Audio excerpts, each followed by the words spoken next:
If you were sober, I'd be the one to make the first move. Those words hung in the air between Elena Cross and Daniel Brooks like a loaded gun, one neither of them dared to pick up. She was the CEO who built an empire from nothing. He was the single father who couldn't afford to lose everything again. One drunken, almost kiss at a company party, one moment of weakness, and now both their worlds were about to shatter. But before we dive into how it all fell apart, let me take you back to where it began, to the night that changed everything. If you're watching from anywhere in the world, drop your city in the comments below so I can see how far this story travels. Hit that like button and let's get started. Daniel Brooks stood in the hallway of the Sterling Industries Tower at 11:47 on a Friday night, his reflection ghosting across the floor-to-ceiling windows that overlooked the glittering sprawl of downtown.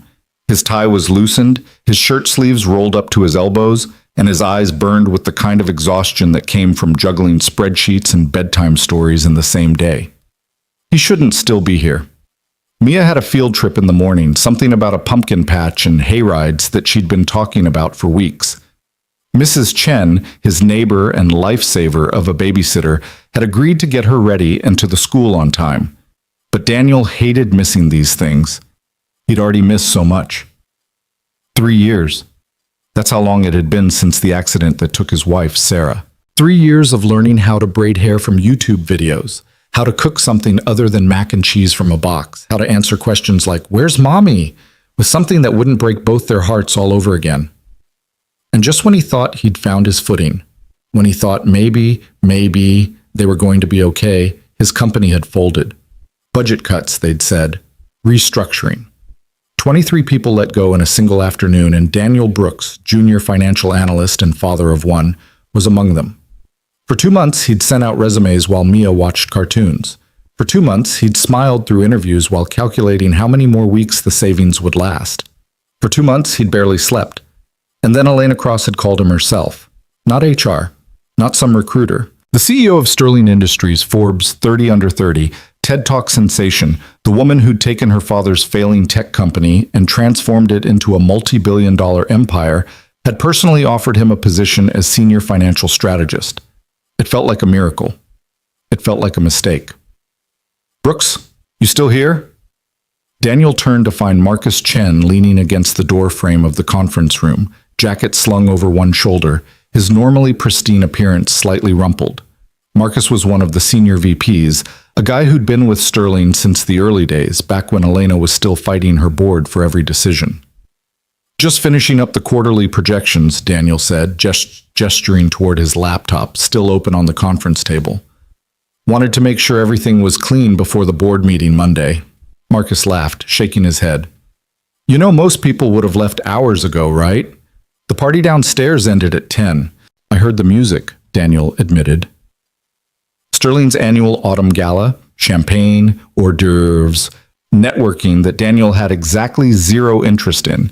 He'd made an appearance, shook the necessary hands, then slipped away the moment it was acceptable. "Elena's still down there," Marcus said, something strange in his voice, "holding court with the investors. You know how she gets." Daniel did know. In the 6 months he'd worked here, he'd learned that Elena Cross was brilliant, demanding, and completely unwilling to accept anything less than perfection, from herself or anyone else. She was 32 years old and commanded boardrooms full of men twice her age. She wore power suits like armor and could dismantle a bad business proposal in 3 sentences or less. She also worked longer hours than anyone Daniel had ever met, including himself. "I should get going anyway," Daniel said, closing his laptop. "Early morning tomorrow." "Mia?" Marcus asked. He'd met Daniel's daughter once, when she'd had to come to the office during a babysitter emergency. She'd charmed half the executive floor by drawing pictures of everyone and insisting that Marcus looked like a superhero. "Field trip," Daniel confirmed, smiling despite his exhaustion. "Pumpkins and hay bales, the important stuff." Marcus's expression softened. "You're a good dad, Brooks. Don't let this place make you forget that." There was weight to those words, something unspoken that Daniel didn't quite catch. Before he could ask, Marcus clapped him on the shoulder and headed toward the elevators, leaving Daniel alone with the city lights and the distant hum of the building's late-night cleaning crew. He should go home. He should pack up his things, catch the subway, relieve Mrs. Chen, and check on Mia one more time before crashing for a few hours of sleep. Instead, he found himself walking toward the executive stairwell, the one that led down to the penthouse conference level where the gala had been held. He told himself he was just taking a different route, that he wasn't looking for anyone in particular. He was a terrible liar, even to himself. The penthouse level was mostly dark when he emerged from the stairwell, the catering staff long gone, chairs stacked along the walls. The floor-to-ceiling windows here offered an even more spectacular view, the kind of view that made you feel like you were floating above the world, untouchable and infinite. And there, silhouetted against those windows, was Elena Cross. She'd kicked off her heels. Daniel could see them abandoned near one of the tables, and she stood barefoot on the marble floor, one hand pressed against the glass, her dark hair falling loose from whatever style it had been pinned into earlier. She still wore her gown, something sleek and midnight blue that probably cost more than Daniel's monthly rent. She looked small, standing there alone, vulnerable in a way that Elena Cross never allowed herself to be during business hours. Daniel should leave, should turn around right now and pretend he'd never seen this private moment. "I can hear you thinking from here, Brooks." Her voice carried across the empty space, not turning around. Daniel's heart did something complicated in his chest. "Sorry," he said, taking a few steps closer. "I was just heading out. Didn't mean to intrude." "You're not." She finally turned and Daniel could see that her eyes were bright, too bright. The champagne, he realized. He'd seen her with a glass earlier, then another. "You're never an intrusion. You're one of the only people in this building who doesn't want something from me." That wasn't entirely true, but Daniel didn't correct her. What he wanted from Elena Cross wasn't something he could ask for, wasn't something he had any right to want in the first place. "How was the party?" he asked instead, keeping his distance, keeping things professional. Elena laughed, the sound sharp and slightly bitter. "Exhausting, productive, the usual performance." She gestured vaguely at the empty room.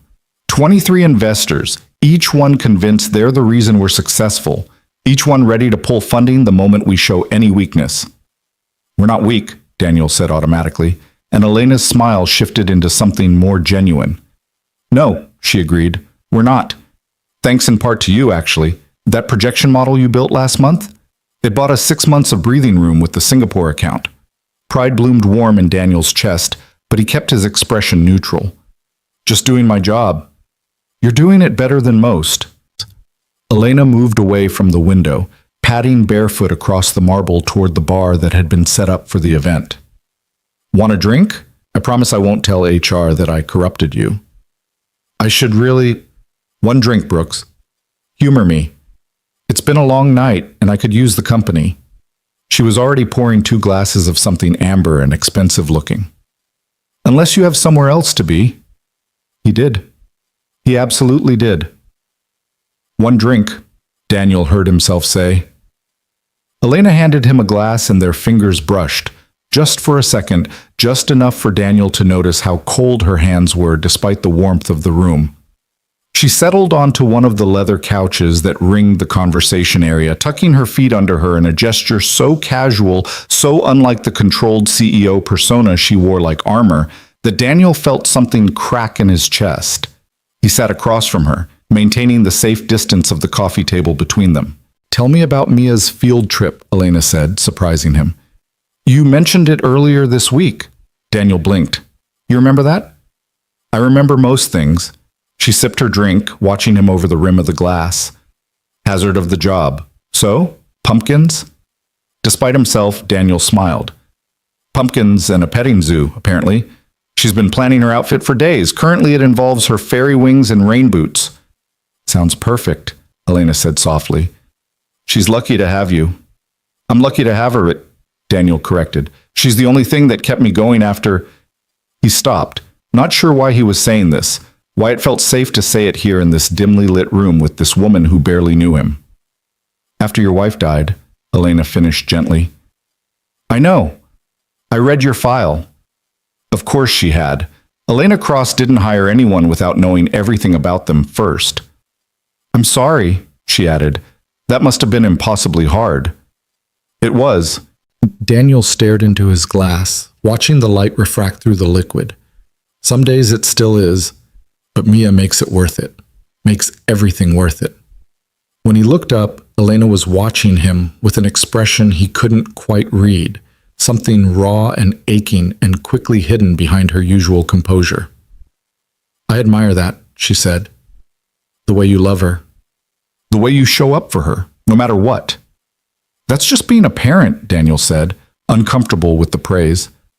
No, Elena said quietly. It's not. Trust me. There was a story there Daniel could tell. Something in the way her shoulders tensed, the way her fingers tightened around her glass. But before he could ask, Elena stood abruptly, moving back to the windows. Do you ever feel like you're living someone else's life? She asked, her back to him. Like you made a series of choices that made perfect sense at the time, and now you're here, and you look around and think, is this really what I wanted? Daniel stood slowly, setting down his glass. Are we still talking about you? Elena laughed again, that same sharp sound. I don't know, maybe we're talking about both of us. She turned, and Daniel saw that her eyes were definitely too bright now, her movements just slightly unsteady. You know what the worst part is? I'm good at this, running the company, making the deals, playing the game. I'm so good at it that everyone assumes it's enough, that this is all I need. But it's not, Daniel said softly. But it's not, she echoed. She took a step toward him, then another, and Daniel's heart started beating faster. Do you know how rare it is to meet someone who doesn't see me as Elena Cross, CEO? Who just sees me? Elena, you do that, she continued, closing the distance between them until she was close enough that Daniel could smell her perfume, something subtle and expensive that made his head swim. You see me. And I hate it because it makes me want things I can't have. Things I've spent 10 years convincing myself I don't need. She was drunk. Not falling down drunk, but enough that her carefully constructed walls were crumbling, enough that Daniel could see the loneliness underneath all that power and success. And heaven help him, he understood it, because he saw her too, and he'd been trying not to for 6 months straight. You should sit down, he said, even though his voice came out rougher than intended. Have some water, I'll call your driver. I don't want my driver, Elena said, swaying slightly. I don't want to go home to my empty apartment and my empty bed and pretend that I'm fine with being alone. She reached up, her hand trembling slightly as she touched his face, just her fingertips against his jaw, barely any pressure at all. Daniel stopped breathing. You know what I want? Elena whispered, and she was so close now that he could count the gold flecks in her brown eyes. I want to stop thinking for 5 minutes. I want to stop being the person everyone needs me to be. I want... She leaned in, rising on her toes, and Daniel's hands came up automatically, catching her gently by the shoulders, holding her steady, holding her back.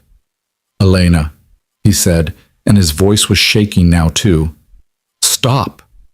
She froze, confusion and hurt flashing across her face. Why? Because you've had too much to drink, Daniel said, each word costing him something.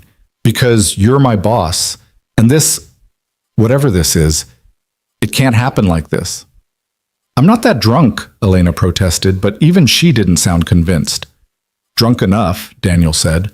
His hands were still on her shoulders, and he forced himself to let go, to step back, to put necessary space between them. Listen to me.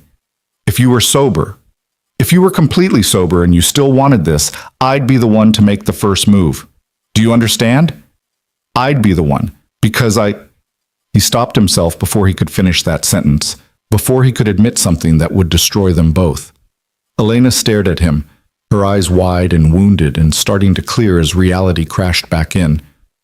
Oh, she whispered. Oh, God. Daniel, I... Don't, he said quickly.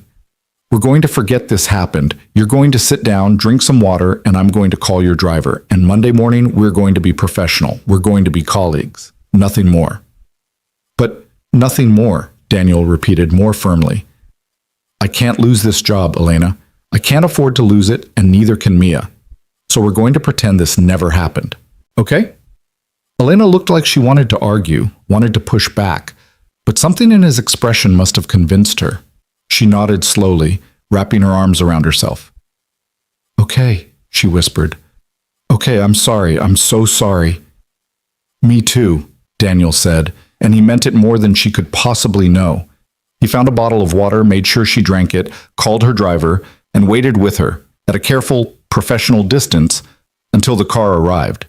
She didn't speak again, just gathered her shoes and her dignity and walked out of the penthouse level like nothing had happened, like she hadn't just shattered every carefully maintained boundary between them.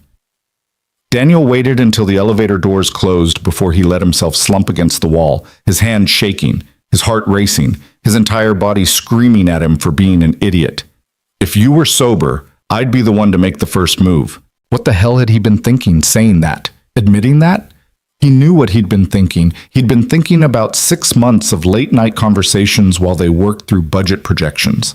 6 months of noticing the way she tucked her hair behind her ear when she was concentrating, the way she smiled when she thought no one was watching, the way she asked about Mia like she genuinely cared. 6 months of falling for someone completely, impossibly out of his reach. And now he'd gone and ruined it. Because Elena would remember this. Drunk or not, she'd remember Monday morning, and things would be weird, and eventually she'd realize that having Daniel Brooks around was more trouble than it was worth. She'd find a reason to let him go, and he'd be back where he started, unemployed and desperate, and trying to explain to his 5-year-old why they had to move again. Daniel pushed off the wall and headed for the stairs, too agitated for the elevator. His phone buzzed in his pocket, and he pulled it out to find a text from Mrs. Chen. Mia's asleep. No rush getting home. Hope the party wasn't too awful. Too awful didn't begin to cover it. Daniel made it to the ground floor, through the lobby with its marble and its glass and its false promises of stability, and out into the October night. The air was crisp and cold, cutting through his dress shirt and shocking him back to reality.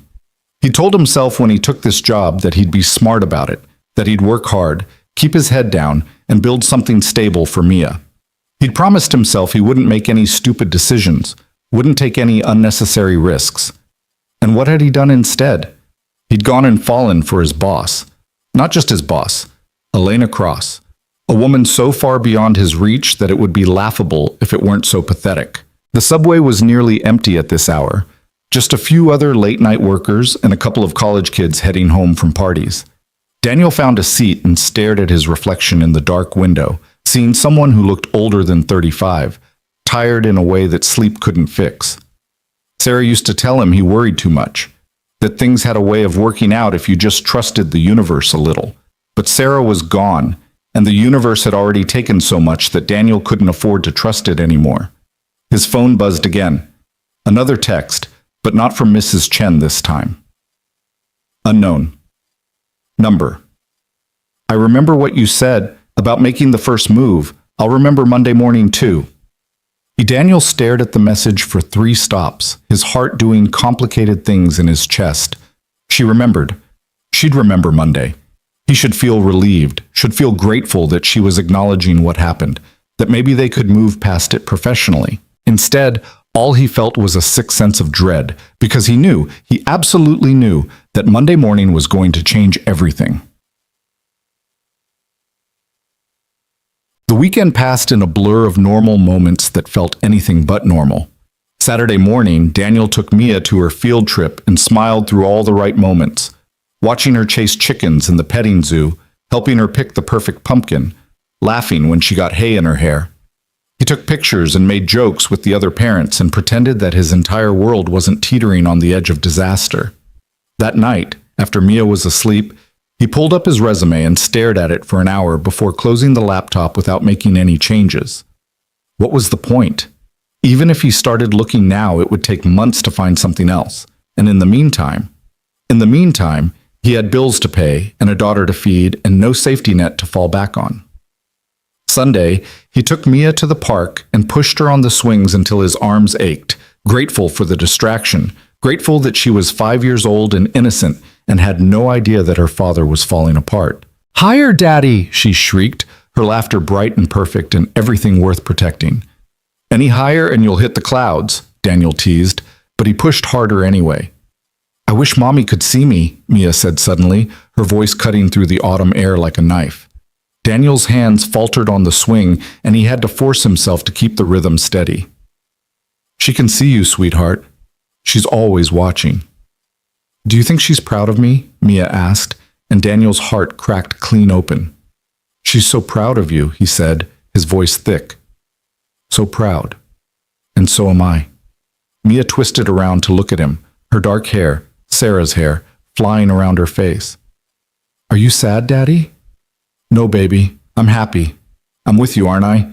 Mia seemed satisfied with that answer, turning back around and demanding to be pushed higher. Daniel obliged, blinking back the burn in his eyes, focusing on the simple mechanics of the moment. Push, release, repeat. If only everything else in life could be that simple. Monday morning arrived with the kind of crisp, clear weather that felt like mockery. Daniel woke up before his alarm, showered, dressed in his best suit, armor, he thought grimly, and made Mia her favorite breakfast, even though his stomach was in knots. You look fancy, Mia observed, swinging her legs from her chair at their tiny kitchen table. Is today special? Just another Monday, Daniel lied, kissing the top of her head. Mrs. Chen is going to pick you up from school today, okay? I might have to work late. It wasn't true. He had no intention of working late, but he needed an exit strategy, just in case. Just in case Elena decided that having him around was too complicated, just in case this all blew up in his face the way he was terrified it would. Okay, Mia said easily. Can we make cookies when you get home? Absolutely, Daniel promised, and he meant it. Whatever happened today, he'd come home and make cookies with his daughter and pretend everything was fine. The subway ride felt endless, every stop stretching longer than it should. Daniel used the time to rehearse what he'd say when he saw Elena. Professional, apologetic, clear boundaries. I'm sorry for Friday night. I overstepped. It won't happen again. Simple. Clean. Professional. The words felt like ash in his mouth. Sterling Industries rose up against the morning sky, all glass and steel and impossible dreams. Daniel took the elevator to the 15th floor where the finance department lived, bypassing the executive levels entirely. Coward, a voice in his head whispered. Sarah's voice, maybe. Or his own. He'd barely settled at his desk when his computer pinged with a calendar notification. Meeting with E. Cross. 9:00 a.m. Executive Conference Room A. Daniel's blood ran cold. It was 8:47. He stared at the notification like it might change if he looked at it long enough. She wanted to see him. Privately. This morning. This was it. This was her letting him down easy, probably. Thanking him for his discretion, offering him a generous severance package, maybe even a good reference. She'd be kind about it because Elena was nothing if not professional. Daniel's hands were shaking as he stood up. Marcus was at the coffee machine, and he looked up with a grin that faded when he saw Daniel's expression. You okay, Brooks? You look like you're heading to an execution. Close enough, Daniel thought.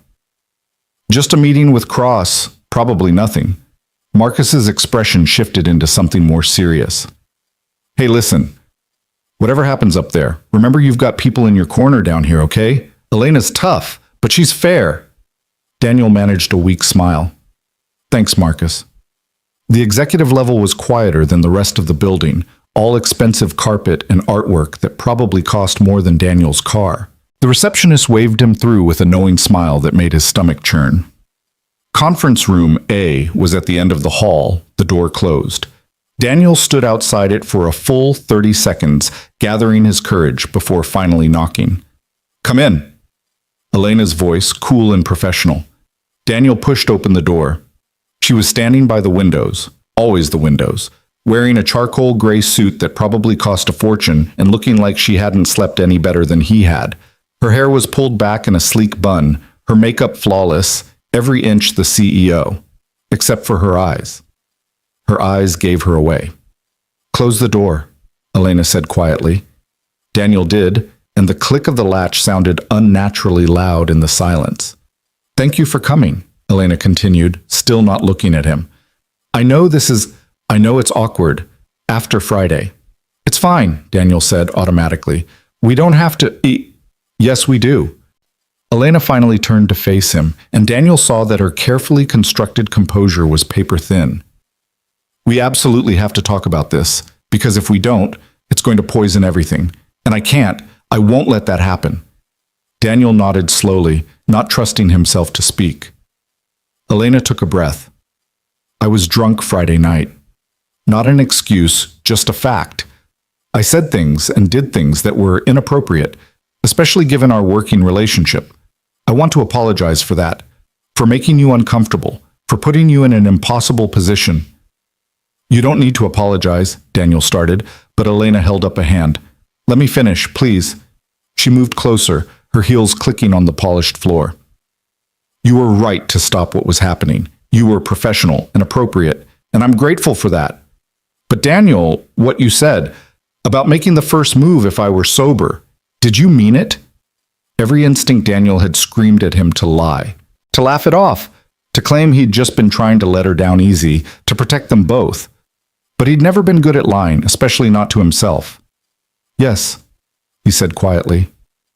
I meant it. Elena closed her eyes briefly, and when she opened them again, they were bright with unshed tears. That's what I was afraid of. I'll resign, Daniel said quickly. Effective immediately. I'll make it easy for you. I'll say it was personal reasons, family stuff. No one has to know. No. Elena's voice was sharp enough to cut. Absolutely not. You're not going anywhere. Daniel stared at her, confused. But you just said, I said I was afraid, not that I wanted you gone. Elena moved closer still, close enough that Daniel could see the fine tremor in her hands. I'm afraid because I feel it too. Whatever this is between us, I feel it. And it terrifies me because I don't know how to do this. How to be professional and ethical and appropriate while also being honest about the fact that every time you walk into a room, She stopped herself, pressing her lips together. Elena, Daniel whispered. We can't do this, she said firmly, but her voice shook. You know we can't. I'm your superior. The power dynamic alone makes it impossible. And if anyone found out, it wouldn't just be our jobs at risk. It would be the company, the investors, everything I've built. I know, Daniel said. I know all of that. But you meant what you said, Elena pressed, about making the first move. Yes. Even knowing all the risks? Even knowing what it could cost you? Daniel thought about Mia, about bills and stability, and all the promises he'd made to himself about being smart and careful. He thought about Sarah and the life they'd planned together, the future that had been stolen from them. And then he thought about Elena, brilliant, lonely Elena, who'd built an empire and forgotten to build a life. And he told her the truth. Even knowing all of that, he said quietly, if you were sober and you wanted this, I'd still make the first move. Because what I feel when I'm around you, it's not professional, it's not appropriate, but it's real. Elena made a sound that was half laugh, half sob. We're idiots. Probably, Daniel agreed. We can't act on this, Elena said, but she was moving closer, drawn by the same impossible gravity that Daniel felt. We have to be smart. We have to maintain boundaries. Strict boundaries, Daniel echoed, and they were close enough now that he could see the pulse jumping in her throat. So strict, Elena whispered. And then neither of them was moving closer, but somehow the distance kept shrinking anyway, until they were sharing the same breath, the same space, the same terrible, wonderful moment of possibility. Elena's phone buzzed, shattering the spell. She jumped back like she'd been burned, fumbling for her phone with shaking hands. It's the board, she said, her voice unsteady. The meeting, I have to... Go, Daniel said. I'll go. Daniel. Elena caught his arm as he turned to leave. We're going to figure this out. Somehow. We'll find a way to be professional and appropriate and completely miserable, Daniel finished. Elena's laugh was broken. Something like that. Daniel left the conference room with his heart pounding and his head spinning, and he made it exactly halfway to the elevator before Marcus intercepted him. You look like you survived, Marcus observed. That's good. Yeah, Daniel said distantly. Survived. But as he rode the elevator back down to the finance floor, Daniel couldn't shake the feeling that surviving wasn't the same thing as living. And for the first time in 3 years, he wanted to do more than just survive. He wanted to live. Even if it terrified him. Even if it was impossible. Even if it meant risking everything he'd fought so hard to rebuild. The next 2 weeks were a masterclass in professional torture. Daniel and Elena maintained their boundaries with the dedication of people trying to defuse a bomb. They were polite in meetings, efficient in emails, and scrupulously careful never to be alone together longer than absolutely necessary. It was working in the sense that no one seemed to notice anything amiss. It was destroying them both. Daniel could feel it in the way Elena's eyes would find him across conference rooms, in the careful distance she maintained even when reviewing documents side by side, in the slight tremor in her voice when she said his name.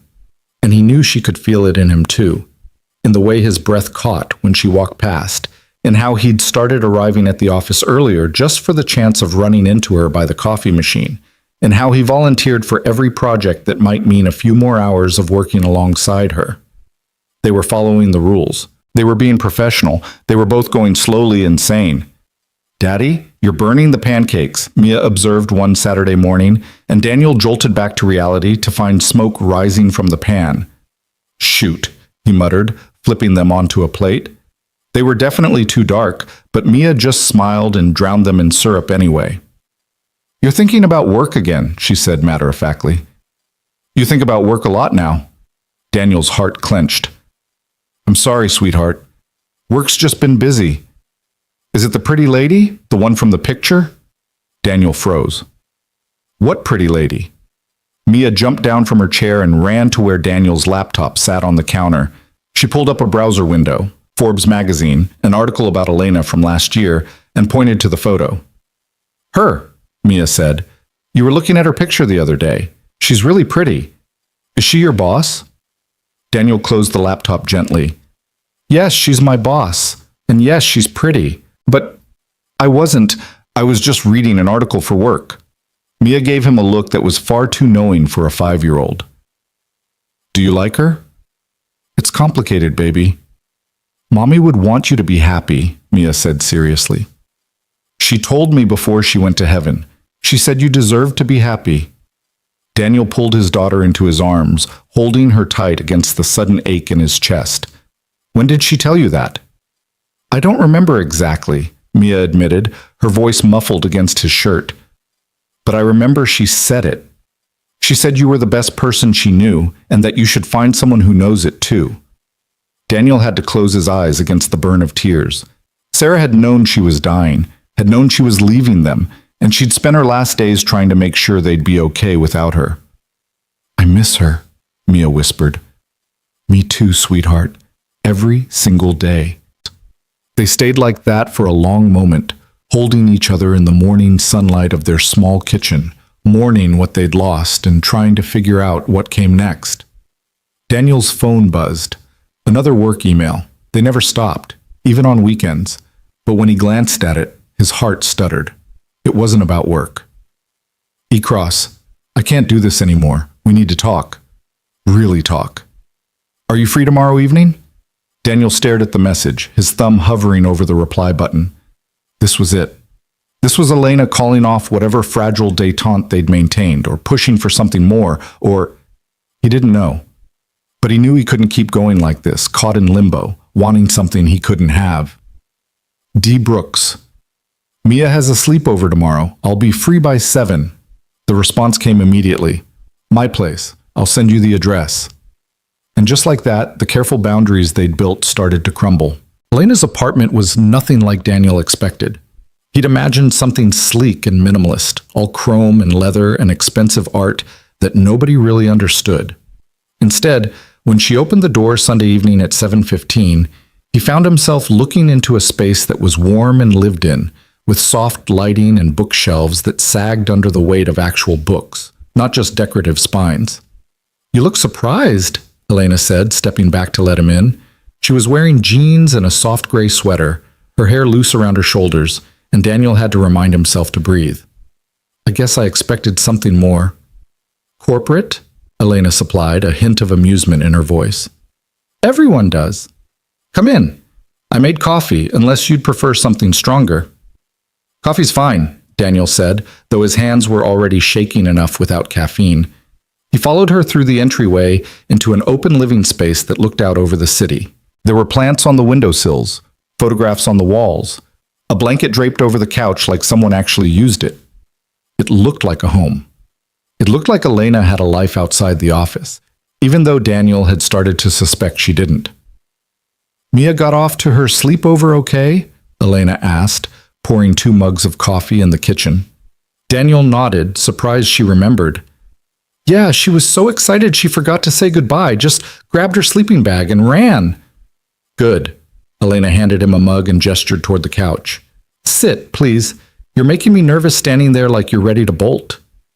Daniel sat, though she wasn't wrong about the bolting. Every instinct he had was screaming that this was a bad idea, that being here alone with Elena in her personal space was crossing a line they couldn't uncross. Elena settled into the armchair across from him, curling her legs under her in that same casual gesture from the gala, and Daniel felt something twist in his chest. This was the real Elena, he realized. Not the CEO in the power suit, but the woman who read books and kept plants alive and looked impossibly young sitting there in her bare feet. So, Elena said, wrapping her hands around her mug, we need to talk about what's happening between us. Do we? Daniel asked, and immediately regretted how defensive it sounded. I mean, we've been professional. We've maintained boundaries. Maybe we should just keep pretending? Elena's voice was soft but firm. Keep dancing around each other until one of us breaks? Because that's what's going to happen, Daniel. I can feel it. Can't you? Daniel stared into his coffee, seeing his distorted reflection in the dark surface. Yes, he admitted quietly. I can feel it. I haven't been able to stop thinking about what you said, Elena continued, about making the first move if I were sober. And the thing is, I am sober now, completely sober, and I still... She stopped, took a breath. I still want to know what would happen if we stopped fighting this. Daniel's heart was pounding so hard, he was sure she could hear it. Elena, you know why we can't. The power dynamic, the company, everything you said before is still true. I know, Elena said. But I've been thinking about that too, and I realized something. The power dynamic exists because I'm your direct superior, but what if I wasn't? Daniel looked up sharply. What are you saying? I'm saying I could transfer your reporting line to Marcus. He's a VP, he has the authority, and it would make sense from an organizational standpoint anyway. The finance team is getting big enough that it should split. Elena leaned forward, her expression intense. It wouldn't eliminate all the complications, but it would remove the most problematic one. You'd do that? Daniel asked, his voice rough. Restructure the department just so we could, what, date? Is that what this is? I don't know what this is, Elena admitted, but I know I want to find out, and I know that I haven't felt this way about anyone, and... She laughed, the sound slightly bitter. Ever, actually. I've never felt this way about anyone ever, which is probably pathetic for someone my age, but there it is. Daniel set down his coffee before he could spill it. His hands were shaking worse now, and it had nothing to do with caffeine. You can't make business decisions based on personal feelings. That's exactly the kind of thing that could blow up in your face. It's not just personal feelings, Elena countered. The restructure makes sense regardless. I've been considering it for months. This would just be accelerating the timeline. And if it doesn't work out between us, if we try this and it falls apart, Elena's expression softened. Then we'll deal with it like adults. We'll be professional and appropriate, and we'll move forward. But Daniel, we're already miserable. We're already spending every day trying not to look at each other, trying not to feel what we're feeling. How is that better than taking a chance? She had a point. Daniel hated that she had a point. I have a daughter, he said, and his voice cracked slightly on the words. I have a 5-year-old daughter who's already lost her mother.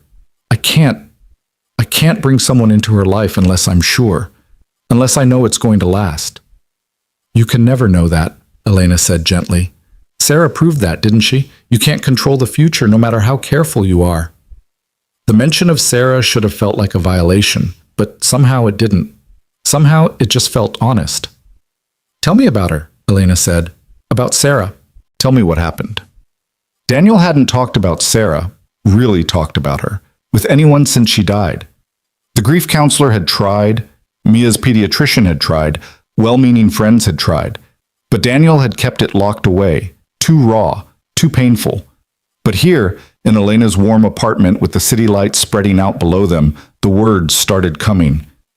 She was a teacher, he said quietly. 3rd grade. She loved it, loved those kids like they were her own. She used to bring home their drawings and put them on our fridge, tell me stories about their day. He smiled despite the ache in his chest. She was driving home from a parent-teacher conference when it happened. Drunk driver ran a red light. She died instantly. They told me she didn't suffer, like that was supposed to make it better. Elena's eyes were bright with unshed tears. How did you survive it?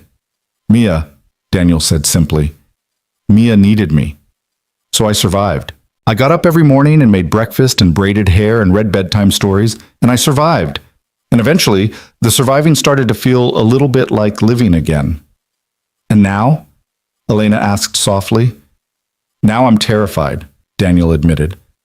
I'm terrified of feeling this way about someone again. I'm terrified of what it could cost if I'm wrong. I'm terrified of hurting Mia, of losing my job, of... He laughed shakily. Of everything, basically. Elena set down her own coffee and moved to the couch beside him, close but not touching. Can I tell you something about why I understand? Daniel nodded. My father built Sterling Industries from nothing, Elena began, her voice distant. He was brilliant and driven and completely absent as a parent. My mother left when I was 7, just packed her bags one day and decided she'd rather be anywhere but here. And my father's solution was to hire nannies and throw himself into work even harder. She pulled her knees to her chest, making herself smaller. I learned early that stability was an illusion, that people left, that love was conditional, that the only thing you could really count on was yourself and your own success. So I became my father's daughter. I worked harder than anyone else. I never let myself need anything or anyone, and I built a life that looked perfect from the outside. But it's lonely, Daniel said quietly. It's so lonely, Elena whispered.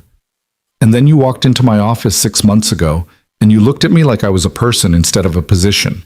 You asked about my day, you remembered things I said, you made me laugh. And I started to realize that maybe I'd built the wrong kind of life. Daniel's hand found hers without him consciously deciding to move. Their fingers intertwined, and Elena let out a shaky breath. I'm terrified too, she said. I'm terrified that I don't know how to do this, that I'll mess it up, that I'll hurt you or Mia or myself. But I'm more terrified of spending the rest of my life wondering what if. They sat there for a long moment, hands clasped, both of them trembling slightly with the weight of what they were admitting. If we do this, Daniel said finally, we have to be smart about it. We can't rush. Especially with Mia.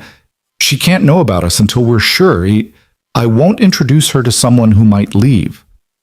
I understand, Elena said. We'll go slow. We'll be careful. And the restructure has to make sense on its own, Daniel continued. I won't let you compromise the company for me. It does make sense, Elena insisted. I'll have the proposal ready for the board by Wednesday. Marcus is already expecting more responsibility. And if people find out? If there's gossip? Elena's expression hardened slightly. Then we deal with it. Together. But Daniel, we can't live our lives based on what other people might think. We'll be professional, we'll be ethical, but we're allowed to have personal lives. Daniel knew she was right. He knew that they were both adults, that they were being responsible, that they had every right to pursue this connection between them. He also knew that the world didn't always care about right and responsibility. Okay, he said, the word feeling like jumping off a cliff. Okay. We'll try this slowly, carefully. Elena's smile was like sunrise. Yeah? Yeah, Daniel confirmed. And then he was smiling too, despite the fear, despite the uncertainty. But I meant what I said, about making the first move. Did you?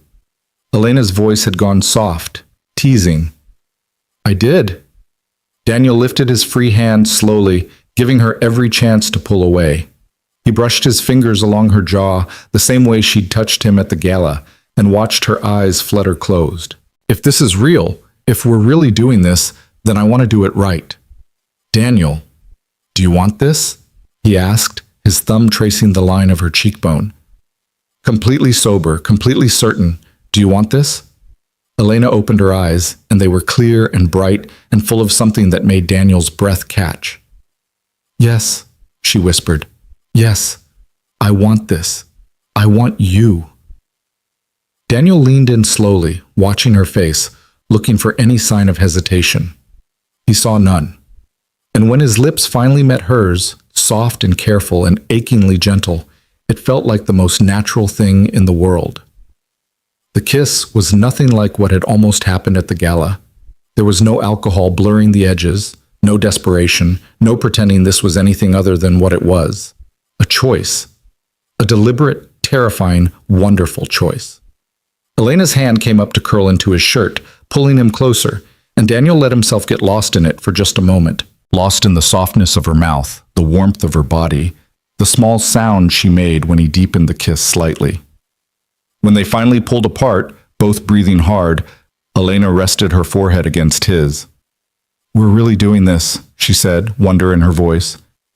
"We're really doing this," Daniel agreed. "Slowly." Elena laughed. "Right, slowly, very slowly." She kissed him again, and it was several minutes before either of them remembered what slowly meant. Eventually they migrated to opposite ends of the couch, maintaining a careful distance that lasted approximately 5 minutes before Elena's feet ended up in Daniel's lap and his hands settled on her ankles like they belonged there. They talked for hours. About everything and nothing, childhoods and college years, favorite books and terrible movies, dreams they'd given up on and dreams they were too scared to pursue. Elena told him about the first time she'd walked into the Sterling Industries boardroom as CEO, 24 years old and terrified she'd fail. Daniel told her about Mia's first day of kindergarten, how she'd marched in like she owned the place and left him standing in the hallway trying not to cry. "You really love being a dad," Elena observed, and there was something wistful in her voice. "It's the best thing I've ever done," Daniel said honestly. "Even on the hard days. Especially on the hard days, actually." "Do you want more kids?" Elena asked, then immediately looked horrified. "Sorry, that's way too serious a question for a first date. If this even counts as a first date, forget I asked." But Daniel was already considering it, turning the question over in his mind. "I don't know," he admitted. "Sarah and I talked about it. We wanted to give Mia siblings, but after she died, I couldn't imagine—" He paused. "I couldn't imagine doing it with anyone else. Having kids, I mean. It felt like it would be betraying her memory somehow." "And now?" Elena asked softly. "Now I think Sarah would tell me I was being an idiot," Daniel said, and he could almost hear her voice saying exactly that. "She'd want me to be happy, to build a new life. She was never the jealous type, even about hypothetical future relationships." Elena was quiet for a moment, her fingers playing with the hem of her sweater. "I never thought I'd have kids," she said finally. "I told myself I was too focused on my career, that I wouldn't be a good mother anyway, given my own childhood. But lately, I've been wondering if I just told myself that because it was easier than admitting I was scared." "Of what?" "Of being like my mother," Elena said quietly. "Of leaving. Of not being enough." Daniel squeezed her ankle gently. "You wouldn't leave.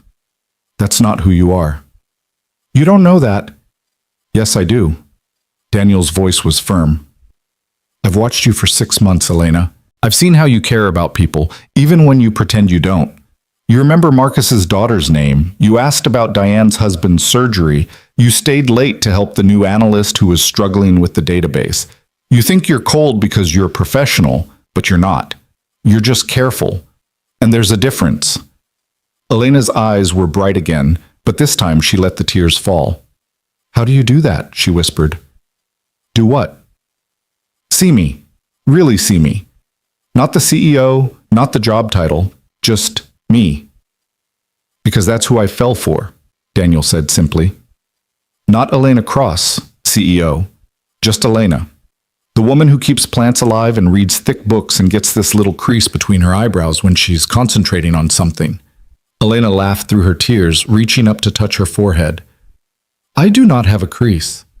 "You absolutely do. It's adorable." "CEOs are not adorable." "This one is," Daniel said, and Elena threw a pillow at him, which somehow turned into both of them laughing, which turned into another kiss. which turned into Daniel checking his watch and realizing it was almost midnight. "I should go," he said reluctantly. "I told Mrs. Chen I'd be back by 1, and I still have to pick up Mia in the morning." Elena nodded, but she didn't let go of his hand.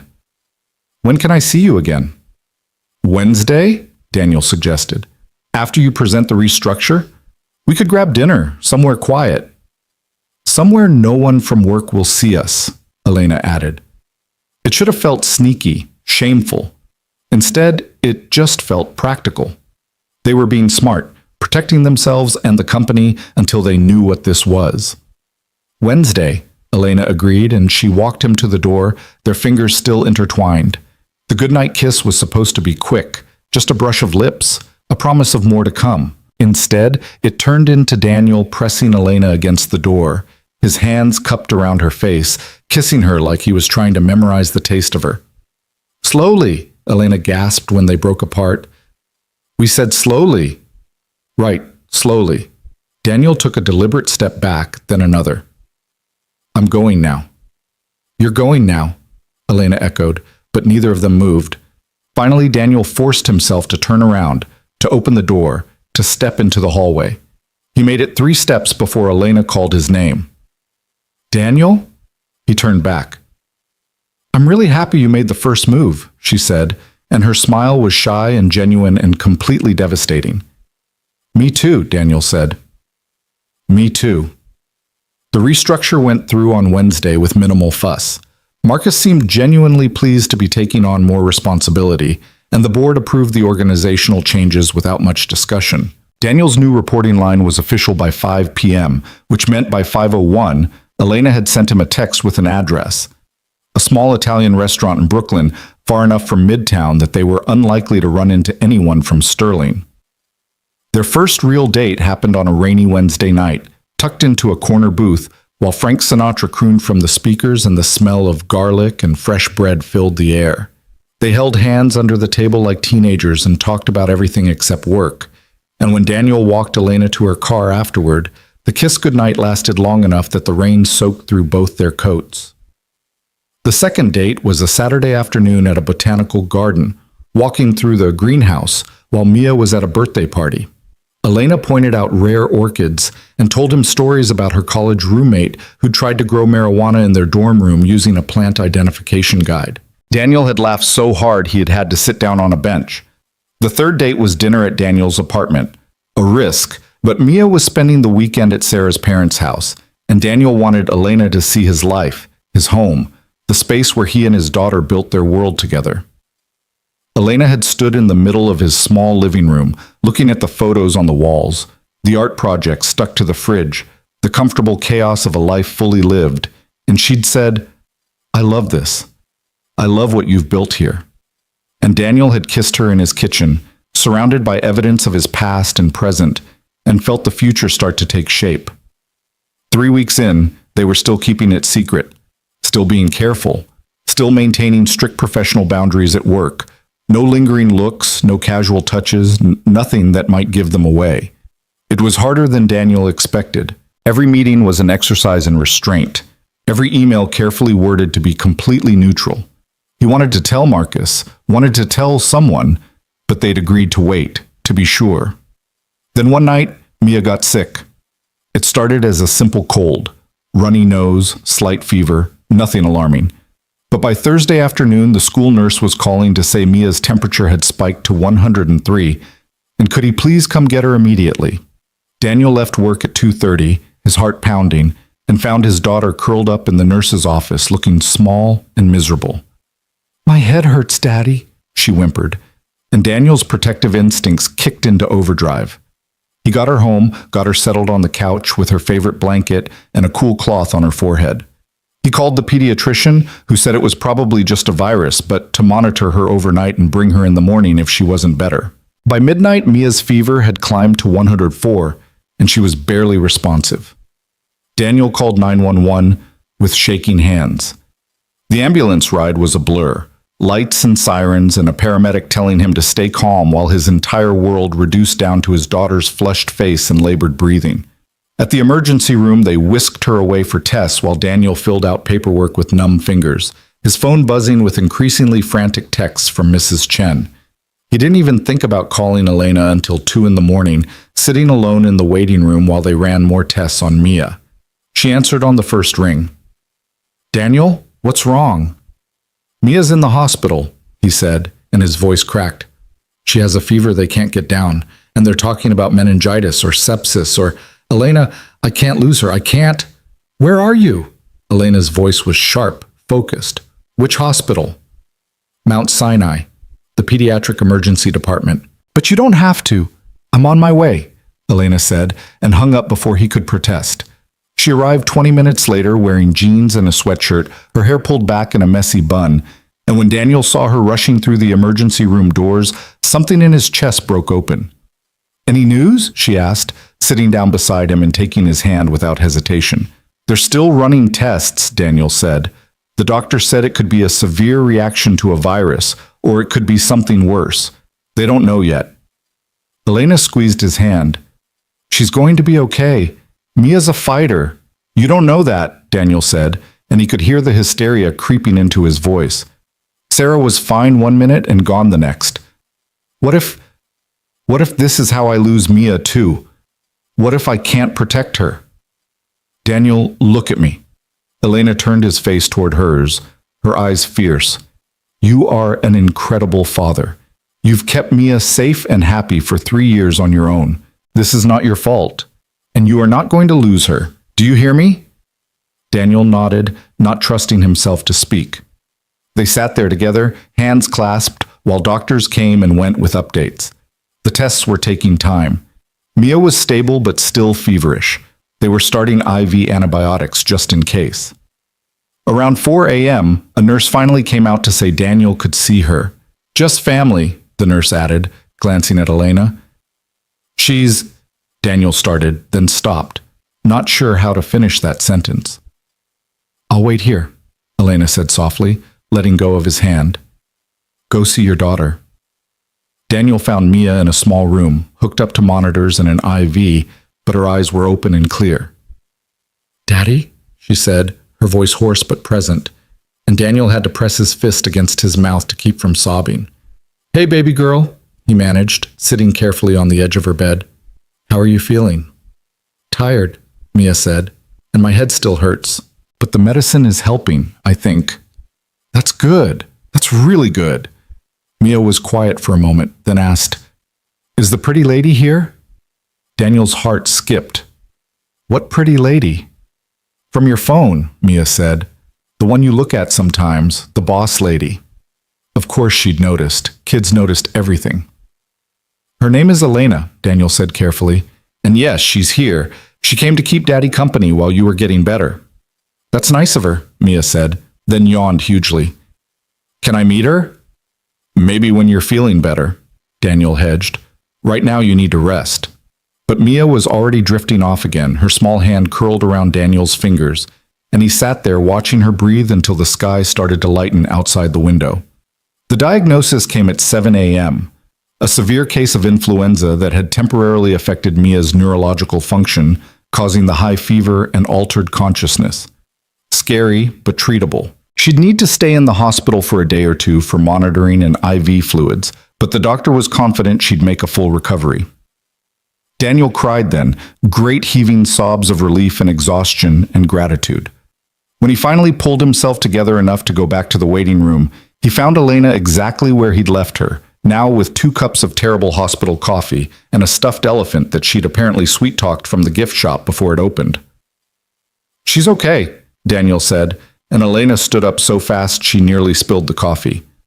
"It's the flu. A bad case, but she's going to be okay." Elena set down the coffee and hugged him, just wrapped her arms around him and held on tight while Daniel shook with leftover fear and relief. "Thank you for coming," he said into her hair. "Thank you for being here." "Where else would I be?" Elena asked simply. And that was when Daniel knew. When he absolutely, completely knew that this wasn't just dating, wasn't just seeing where things went. This was something real, something that mattered, something worth fighting for. "Mia wants to meet you," he said, pulling back slightly. "When she's feeling better. She asked about you." Elena's eyes went wide. She knows about me? Apparently she's more observant than I gave her credit for, Daniel admitted. She called you the pretty lady from my phone. Elena looked genuinely flustered. Daniel, are you sure? I don't want to confuse her or upset her or... I'm sure, Daniel said, but only if you want to. No pressure. Elena touched his face gently, her thumb brushing away the last trace of tears. I want to, she said softly. I really want to meet her. So 2 days later, when Mia was feeling well enough to be annoyed by the hospital food and demanding to go home, Elena came by with the stuffed elephant and a picture book about a brave little girl who went on adventures. Daniel introduced them carefully, watching Mia's face for any sign of discomfort or confusion. Mia, this is Elena. She's a friend of mine from work. The pretty lady, Mia said immediately, and Elena blushed. Hi, Mia, Elena said, sitting carefully in the chair beside the bed. I brought you something. I hope you like elephants. Mia accepted the stuffed animal with delight, immediately naming it Peanut. Thank you. Daddy, can Elena read me the book? Daniel glanced at Elena, who nodded. I'd love to, she said. And so Daniel stood there, his heart in his throat, watching Elena read to his daughter about adventures and bravery, watching Mia's eyes light up at the silly voices Elena made, watching the two most important people in his life connect like it was the most natural thing in the world. When Mia finally dozed off mid-story, Elena carefully closed the book and looked up at Daniel with something like wonder in her eyes. She's amazing, Elena whispered. She really is, Daniel agreed. They were still standing there, smiling at each other like idiots, when someone cleared their throat from the doorway. Daniel turned to find Marcus Chen standing there, still in his work clothes, holding a balloon that said, "Get well soon." And from the expression on Marcus's face, he'd seen everything. Marcus stood frozen in the doorway, the cheerful balloon bobbing above his head in stark contrast to the shock written across his face. For 3 long seconds, nobody moved. Then Marcus's eyes traveled from Elena to Daniel to sleeping Mia and back again, and Daniel watched his colleague's expression shift from surprise to understanding to something that looked almost like concern. I should go, Elena said quietly, already standing. Mia needs her rest, and you have company. Elena, Daniel started, but she was already moving toward the door, squeezing his hand once as she passed. A brief touch. Nothing inappropriate, but Marcus saw it. Of course he saw it. It was nice to meet you, Mia, Elena said softly to the sleeping child, then nodded at Marcus. Marcus, good to see you.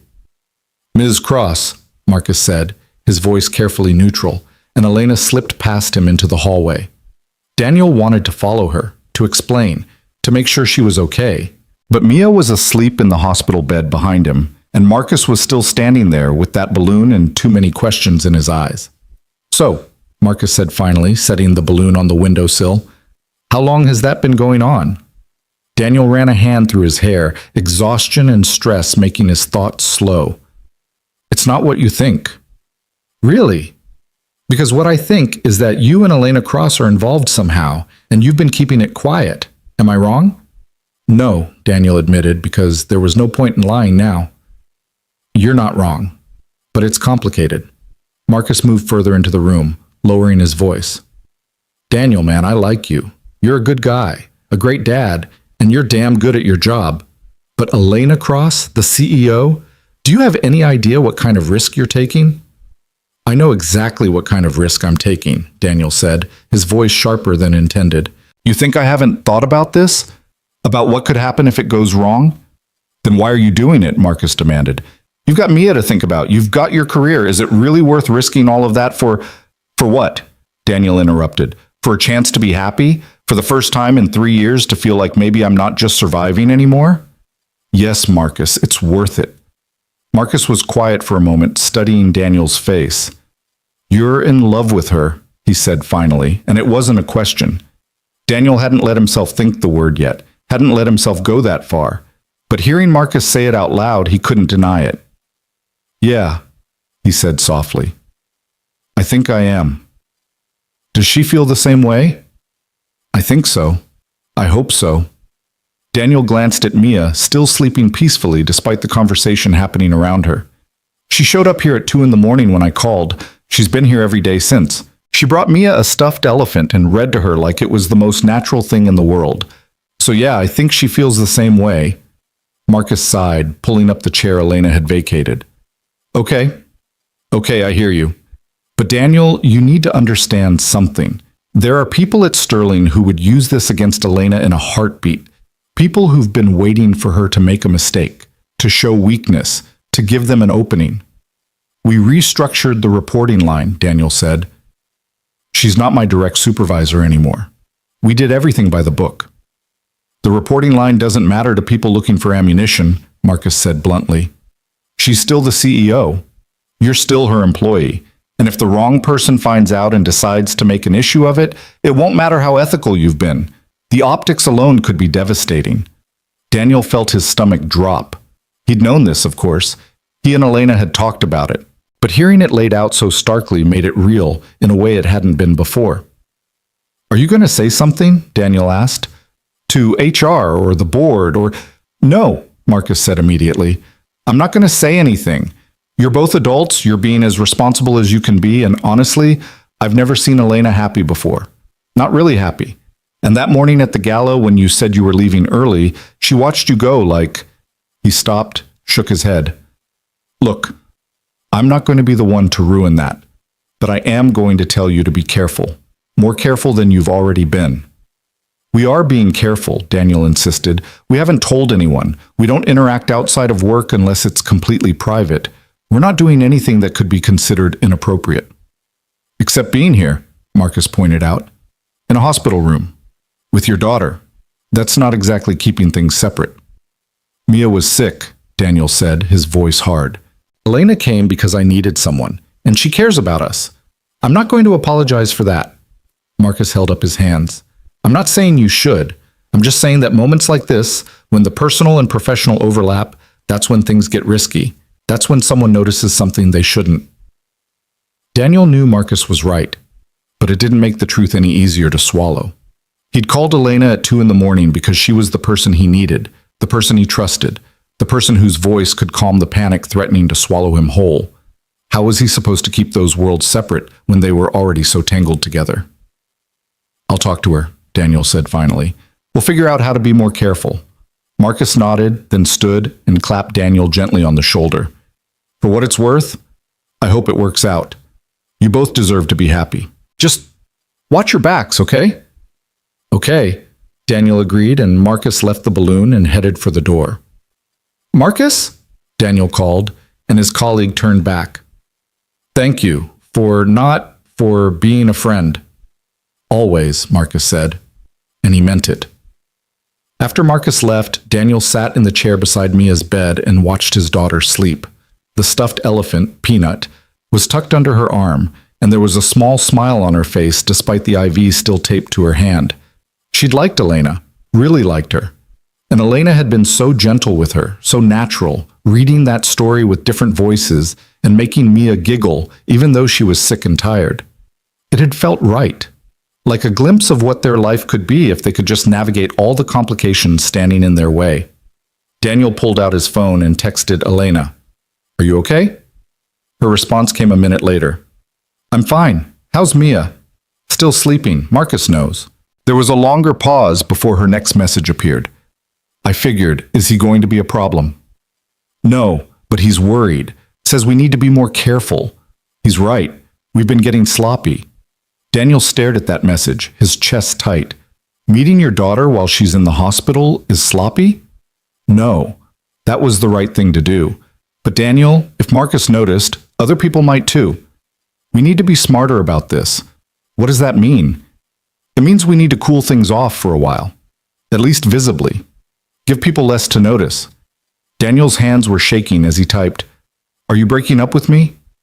No, God no. But we need to think about the long game here, about protecting what we have, by pretending we don't have it, by being strategic.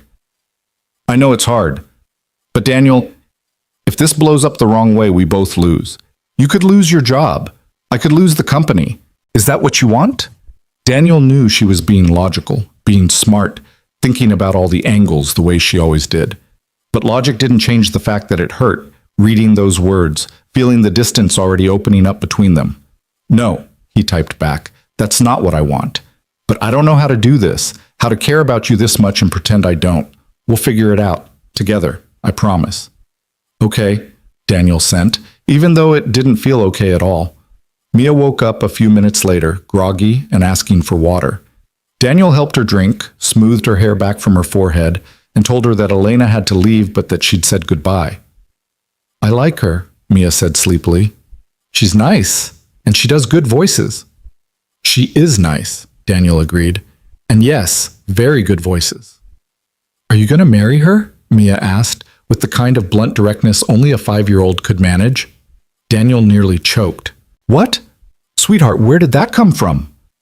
You look at her the way you look at Mommy in the pictures, Mia said matter-of-factly, all smiley and happy, and she looked at you the same way, so I thought maybe you were going to marry her. Daniel sat down carefully on the edge of the bed, his heart hammering. Would that be okay with you? If someday, maybe, Elena and I decided to be together like that? Mia considered this seriously. Would she be my new mommy? No, Daniel said firmly. Nobody could ever replace your mommy, but she could be someone who cares about you very much, someone who would be part of our family. Like a bonus person? Mia asked. Exactly like a bonus person, Daniel said, smiling despite the ache in his chest. Then I think it would be okay, Mia decided. But Daddy, you should probably take her on some dates first. That's what people do on TV before they get married. Daniel laughed, pulling his daughter into a careful hug. You're absolutely right. Dates first. Good thinking. They brought Mia home the next day with strict instructions to rest and plenty of fluids. Mrs. Chen came by with homemade soup, and Sarah's parents called to check in, offering to take Mia for the weekend once she was feeling better to give Daniel a break. Work was strange without Elena there. Or rather, Elena was there, but they were back to being scrupulously professional. Polite good mornings in the hallway, brief project updates in meetings, carefully neutral emails. To anyone watching, they were exactly what they were supposed to be, CEO and employee, nothing more. It was killing Daniel slowly. 2 weeks after Mia came home from the hospital, Daniel was working late on quarterly projections when his desk phone rang. Internal extension from the executive floor. Brooks, he answered. Daniel, it's Elena. Can you come up to my office? There's something we need to discuss. Her voice was professional, cool, giving nothing away, but it was 8:30 at night and most of the building was empty. I'll be right up, Daniel said. He found Elena standing at her usual spot by the windows, but when she turned to face him, he could see the tension in her shoulders, the worry in her eyes. Close the door, she said quietly. Daniel did, his stomach already sinking. What's wrong? There's been a complaint, Elena said, her voice carefully controlled. Filed with HR this afternoon, anonymous, alleging that I've been showing you preferential treatment, that the restructure was designed to facilitate an inappropriate relationship, and that I've been using my position to... She stopped, closed her eyes. To coerce you into a relationship. Daniel felt the blood drain from his face. That's insane. You haven't coerced me into anything. The restructure made sense for the department, and we've been completely professional at work. I know that, Elena said, and you know that. But HR is required to investigate any complaint about executive conduct, especially one involving potential abuse of power. They've already scheduled interviews for early next week. Who filed it? Daniel demanded. Marcus wouldn't do that. He said he wouldn't say anything.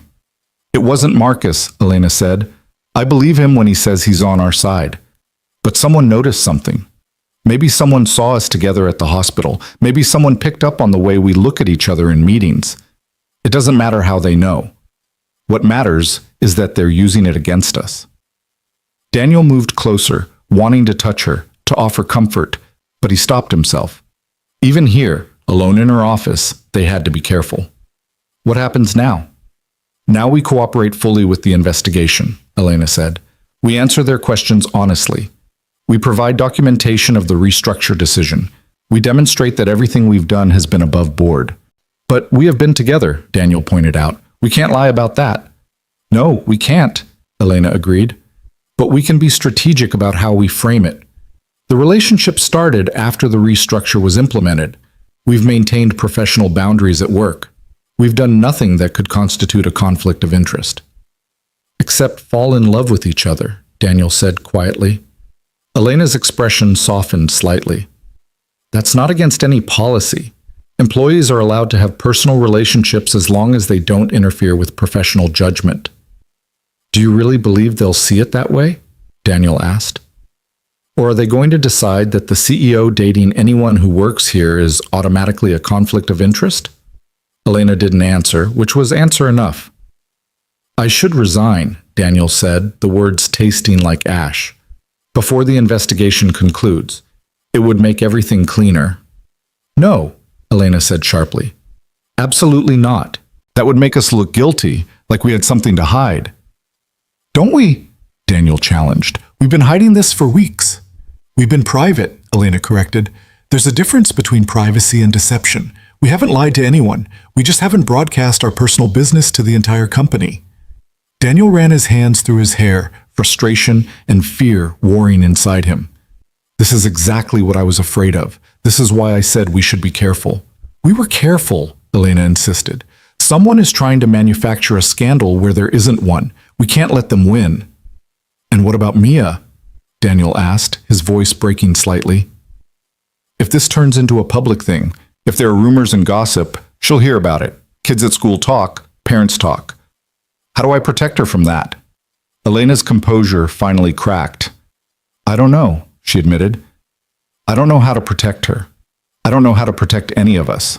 But Daniel, I am not going to let them destroy what we have.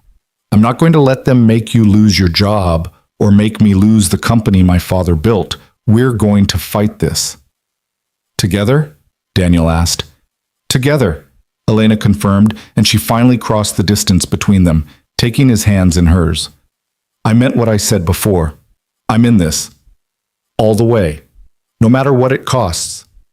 Daniel wanted to believe her, wanted to trust that they could survive this, that love and honesty would be enough.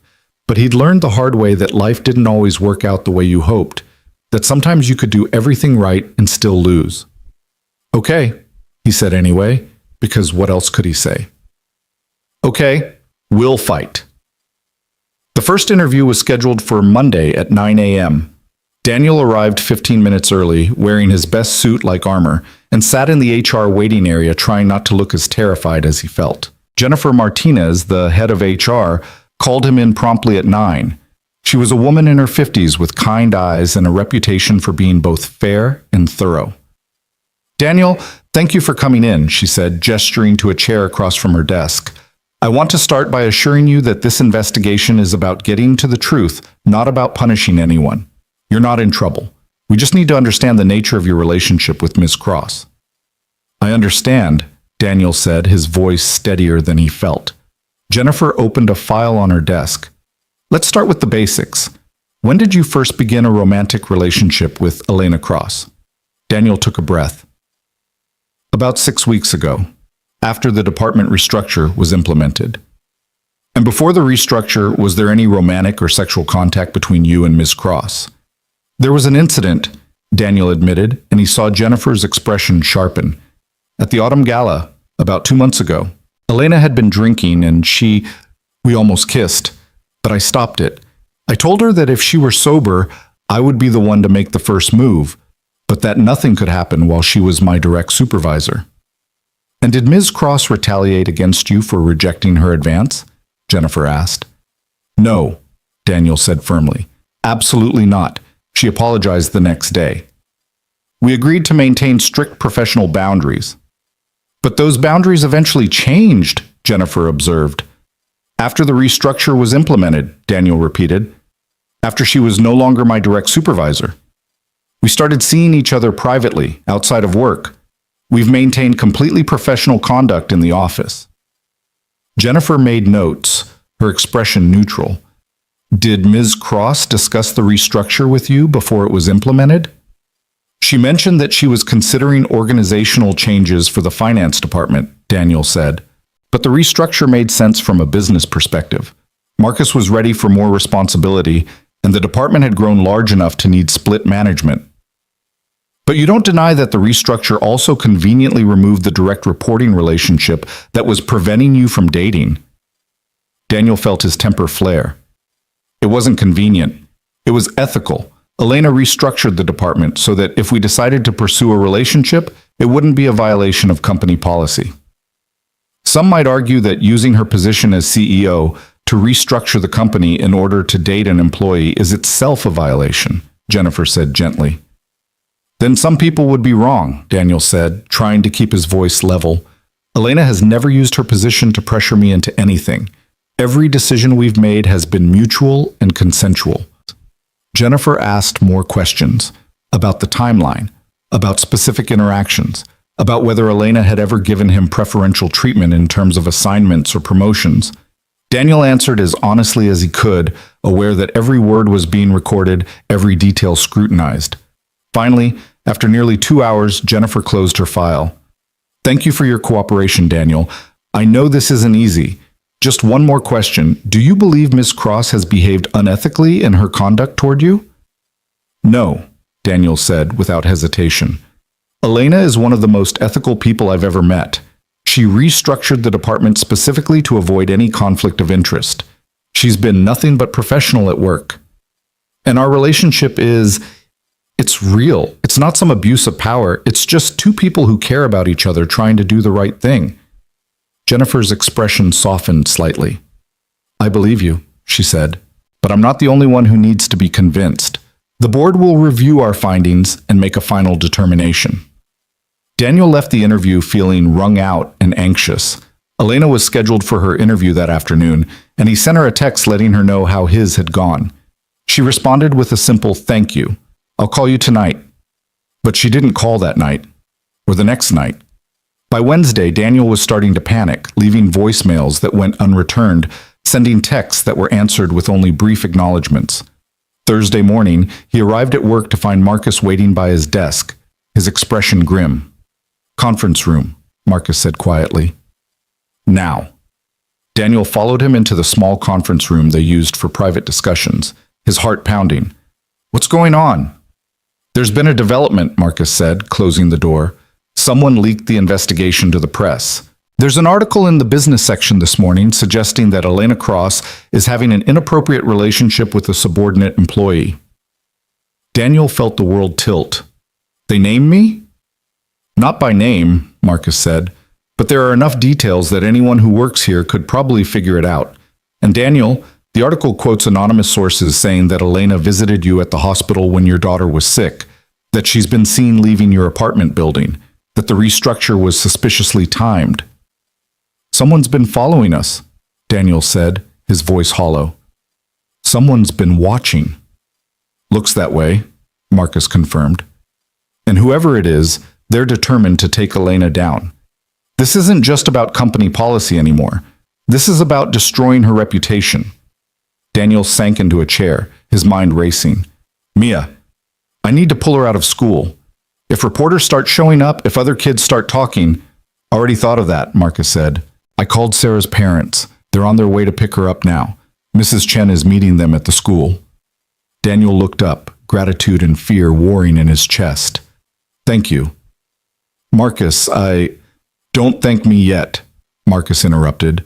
There's more. The board called an emergency meeting for this afternoon.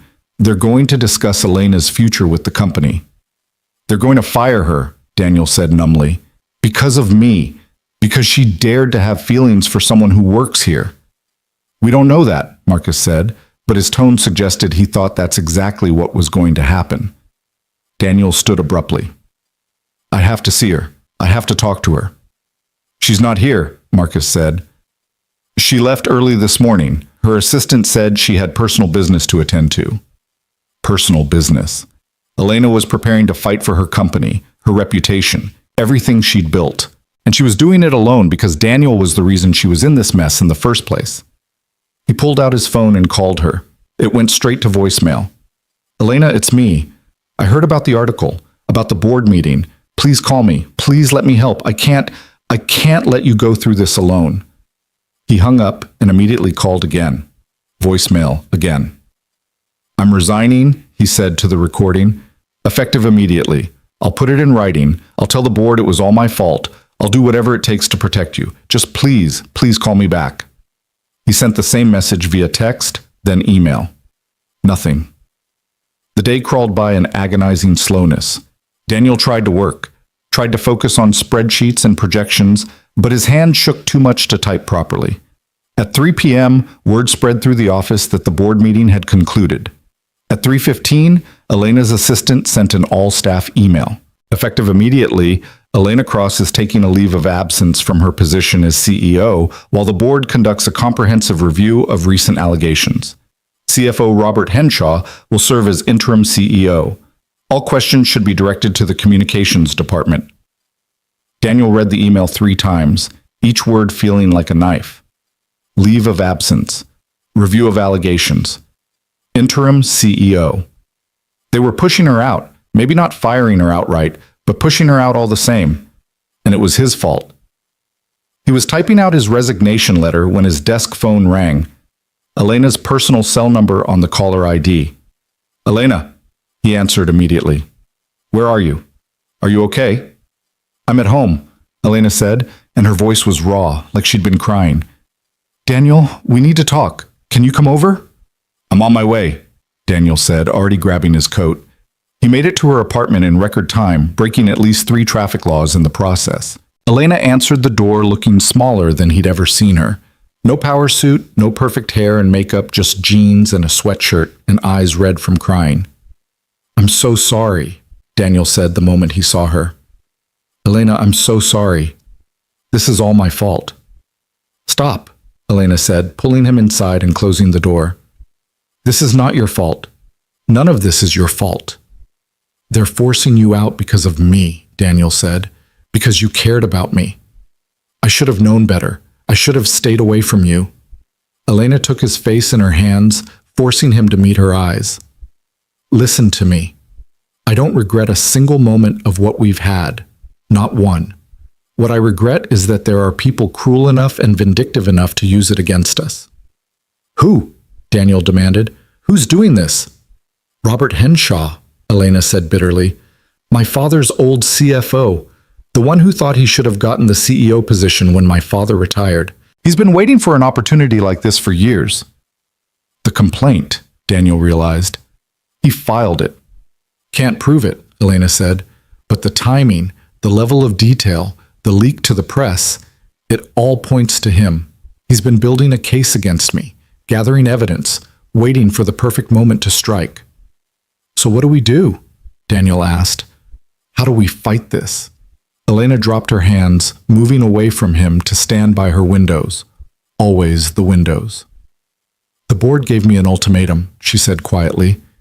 "Take a leave of absence and cooperate with their review, or they'll call a vote of no confidence and remove me outright. They said if I can prove that my relationship with you hasn't affected my judgment or compromised the company, they might let me come back." "Then we'll prove it," Daniel said. "We'll show them the restructure documents, the performance reviews, everything that demonstrates we've been professional." "It won't matter," Elena said, her voice defeated.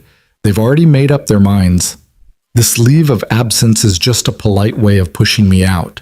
In 3 months, maybe 6, they'll announce that I'm stepping down permanently for personal reasons, and Robert will become the permanent CEO." "No," Daniel said fiercely. "I won't let that happen. I'll resign right now. I'll make a statement saying I pursued you, that you did everything right, that—" "Daniel, stop," Elena interrupted, turning to face him. "Your resignation won't change anything. It might even make things worse, make it look like we're trying to cover something up." "Then what?" Daniel asked desperately. "I can't just stand here and watch them destroy you. Tell me what to do." Elena's eyes filled with tears.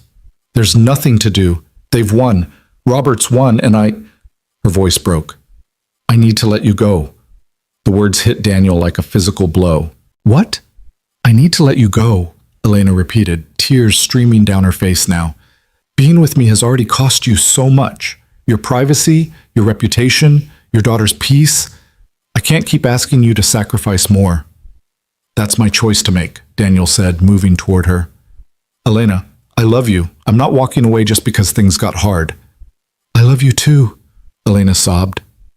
That's why I have to do this. That's why I have to protect you and Mia from the fallout of being associated with me. Don't you see? As long as we're together, you'll always be the subordinate employee who slept his way into the CEO's bed. And Mia will always be the daughter of that man. I can't do that to you. I won't. You're not doing anything to us, Daniel insisted, pulling her into his arms despite her protests. They're doing this. Robert Henshaw and whoever else wants to see you fail. But Elena, we can survive this. Together. How? Elena asked against his chest. How do we survive this? I've lost my company. You might lose your job. And Mia, what happens when she goes back to school and the other kids have heard their parents gossiping? What happens when she asks you why people are saying mean things about her daddy and the pretty lady? Daniel held her tighter, his own eyes burning. Then I'll tell her the truth. That sometimes people are cruel to those who dare to be happy, and that we didn't do anything wrong. But we did, Elena whispered. We knew the risks, and we did it anyway. We fell in love, Daniel corrected gently. We found each other in the middle of our messy, complicated lives, and we dared to build something beautiful. That's not wrong, Elena. That's the bravest thing either of us has ever done. They stood there in her apartment, holding each other while the city lights flickered on below, and Daniel felt Elena's resolve crumbling, felt her lean into him instead of pulling away, felt her hands grip his shirt like she was drowning, and he was the only thing keeping her afloat. I don't know how to fix this, she admitted. I don't know how to make this right. We'll figure it out, Daniel promised. We'll find a way. But Elena, we have to do it together. I can't lose you. I won't. Even if it costs you everything? Elena asked, pulling back to look at him. You are everything, Daniel said simply, and he meant it with his whole heart. Elena kissed him then, desperate and tear-stained and full of all the fear and love and hope they'd been holding back. And Daniel kissed her back, pouring 3 years of grief and 6 weeks of joy and a lifetime of possible tomorrows into the touch of his lips against hers. When they finally broke apart, Elena rested her forehead against his. I wrote my resignation letter, she whispered. It's on my desk. I was going to submit it tomorrow. Don't, Daniel said firmly. Not yet. Give me a chance to fix this.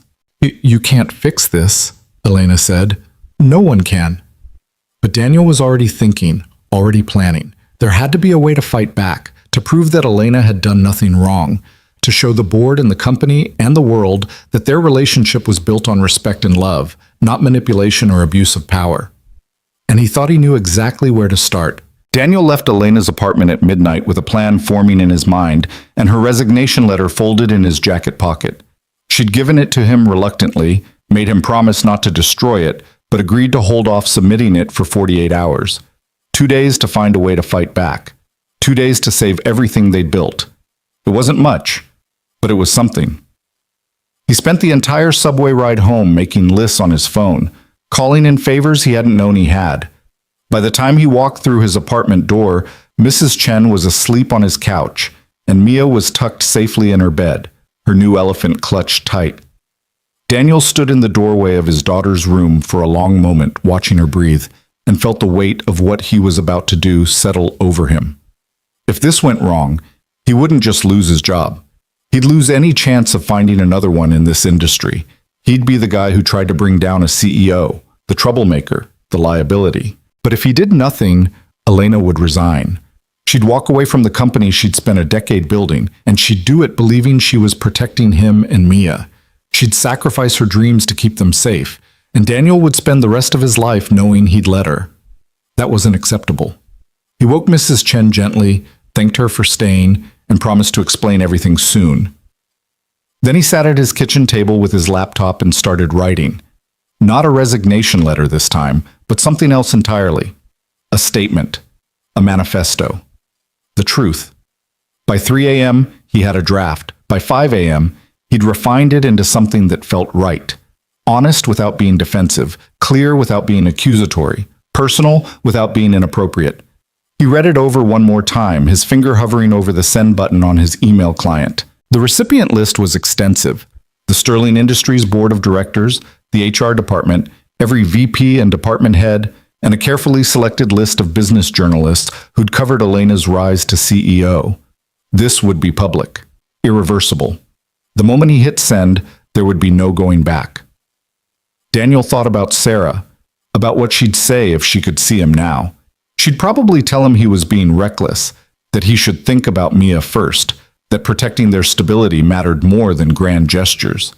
But she'd also told Mia that he deserved to be happy, that he should find someone who knew how good he was. He hit send. The email went out at 5:43 a.m. on a Friday morning. By 6:15, Daniel's phone was ringing off the hook. He ignored the calls, focusing instead on getting Mia ready for school. Sarah's parents had offered to keep her longer, but Daniel wanted her routine to be as normal as possible. Wanted her to know that even when things got scary, they kept going. "Daddy, your phone won't stop buzzing," Mia observed over her cereal. "Is it work?" "Something like that," Daniel said, silencing the device entirely. "Hey, sweetheart, I need to talk to you about something." Mia looked up, instantly alert to the serious tone in his voice. "Am I in trouble?" "No, baby. Not at all." Daniel sat down across from her, trying to figure out how to explain this in terms a 5-year-old would understand. "You know how sometimes people say things that aren't very nice, things that might hurt someone's feelings?" Mia nodded solemnly. "Like when Tyler said my drawing was ugly. But Miss Peterson said he was just being mean because he was having a bad day." "Exactly like that," Daniel said. "Well, some people have been saying not nice things about Elena and me, things that aren't true. And I sent a letter this morning telling everyone the real story." "What did the letter say?" Mia asked. Daniel chose his words carefully. "It said that Elena is my friend, and that we care about each other very much, and that even though some people think that's wrong because she's my boss, we didn't do anything bad. We fell in love. And love isn't bad, even when it's complicated." Mia thought about this for a moment. "So you do want to marry her?" Daniel couldn't help but smile. "Maybe someday, if she'll have me. But first we have to get through this hard part." "The part where people are being mean like Tyler?" Mia asked. "Exactly like that," Daniel confirmed. Mia reached across the table and patted his hand with her small one. "It's okay, Daddy. Miss Peterson says mean people are just scared on the inside. Maybe the people being mean to you and Elena are just scared too." Out of the mouths of babes, Daniel thought, his heart swelling with love for his impossibly wise daughter. "You're probably right, sweetheart. You're very smart, you know that?" "I know," Mia said matter-of-factly, making Daniel laugh despite everything. He walked her to school, ignoring the curious looks from other parents who'd probably already seen the news. One mother he vaguely recognized from PTA meetings approached him in the hallway, her expression sympathetic. "I read the article this morning," she said quietly. "The one you wrote. I think it was very brave." "Thank you," Daniel managed, surprised. "My sister went through something similar at her company," the woman continued. "Office romance, power dynamics, all of it. It's not easy, but she and her partner have been married for 8 years now, so it can work out." Daniel felt something loosen in his chest. "I appreciate that." "Really?" He made it back to his apartment and finally checked his phone. 53 missed calls, 87 new emails, and one text message from Elena, sent at 6 a.m. "What did you do?" He called her immediately. She answered on the first ring. "Tell me you didn't send what I think you sent," Elena said, her voice tight with panic. "I sent a statement," Daniel said calmly, "to the board, to HR, and to the press, explaining our relationship, the timeline, and making it very clear that you've acted with complete integrity throughout."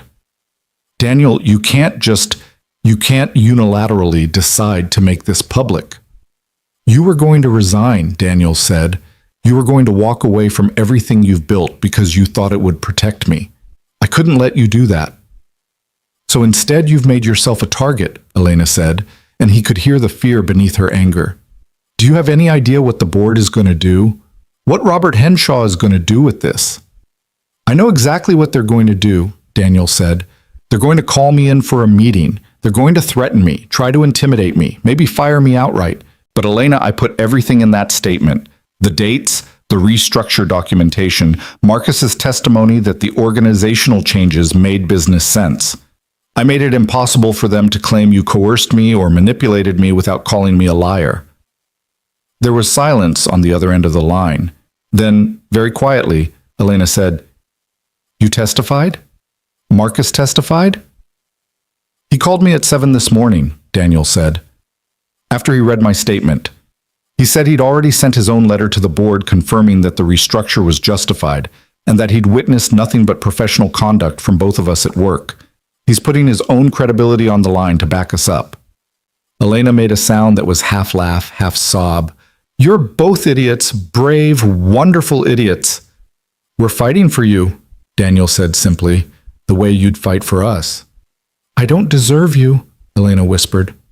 "Yes, you do," Daniel said firmly.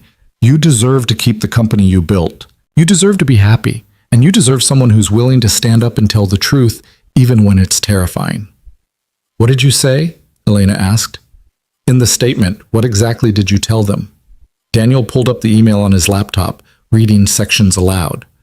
"I told them that I fell in love with you not because of your position or power, but because of who you are when no one's watching. I told them about the gala, about how you apologized and we established boundaries.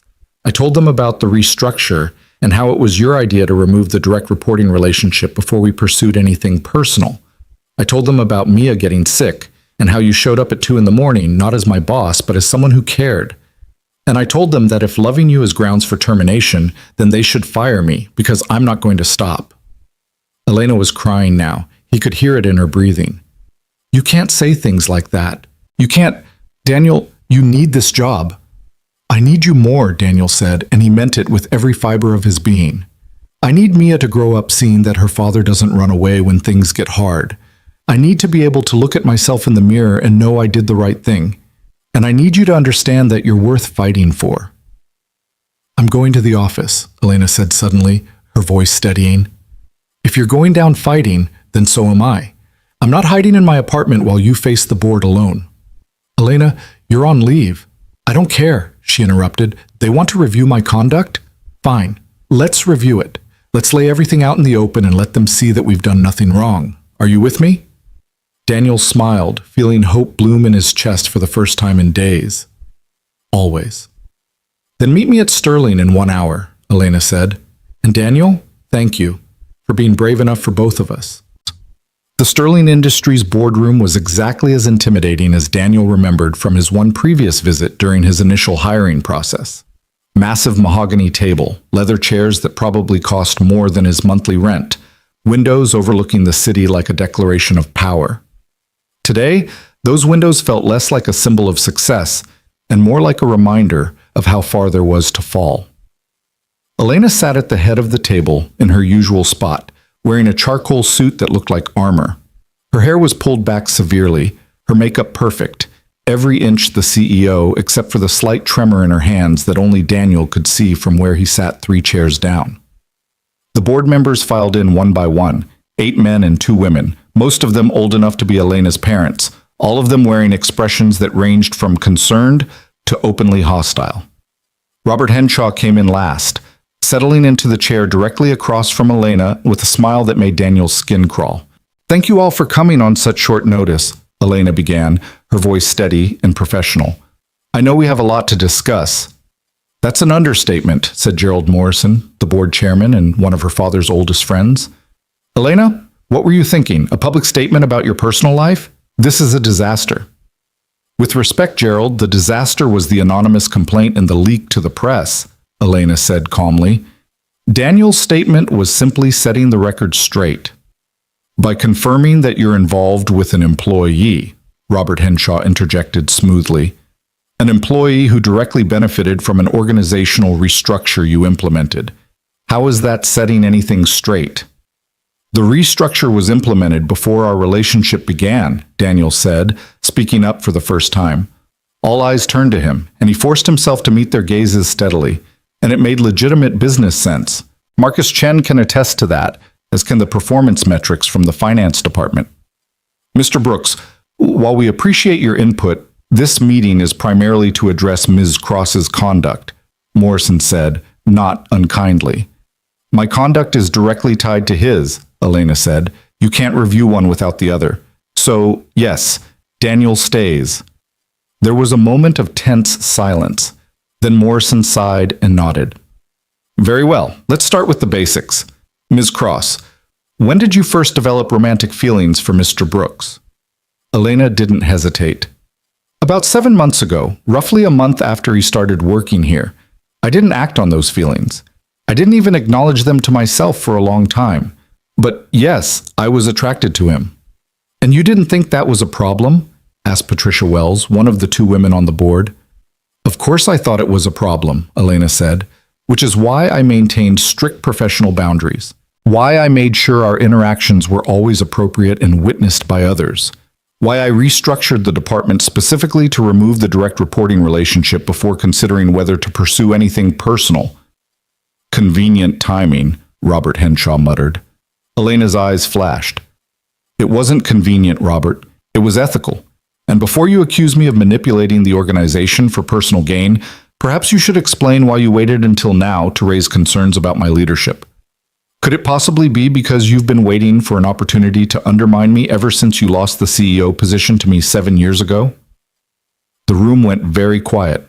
Robert's face flushed red. That's a serious accusation, Morrison said carefully. It's the truth, Elena said. Robert has opposed nearly every major decision I've made since becoming CEO. He's questioned my judgment in board meetings, undermined my authority with investors, and actively recruited board members to his side. This complaint wasn't about protecting the company from inappropriate behavior. It was about finding ammunition to force me out. You can't prove that, Robert said, but his voice had lost some of its confidence. Actually, I can, Marcus Chen said from the doorway. Everyone turned to see him standing there, a folder in his hands. Sorry I'm late, traffic was terrible. Morrison frowned. Mr. Chen, this is a closed board meeting. With respect, sir, I'm the VP who took over Daniel's direct supervision after the restructure. If we're reviewing whether that restructure was legitimate, you need to hear from me. Marcus moved into the room without waiting for permission, setting the folder on the table. These are the performance reports from the finance department for the 6 months before and after the restructure. As you'll see, productivity increased by 17%, error rates decreased by 12%, and employee satisfaction scores went up across the board. The restructure worked exactly as intended. That doesn't address the question of motivation, Patricia Wells pointed out. No, it doesn't, Marcus agreed. But it does prove that even if Elena's motivation was partially personal, the business outcome was positive. She made a decision that benefited the company while also resolving a potential ethics issue. That's not abuse of power, that's good leadership. Daniel watched the board members exchange glances, saw some of the hostility start to fade from their expressions. Morrison was frowning thoughtfully, and even Patricia Wells looked less certain than before. Furthermore, Marcus continued, I've worked with Elena for 8 years. I've seen her make hundreds of decisions, both easy and difficult.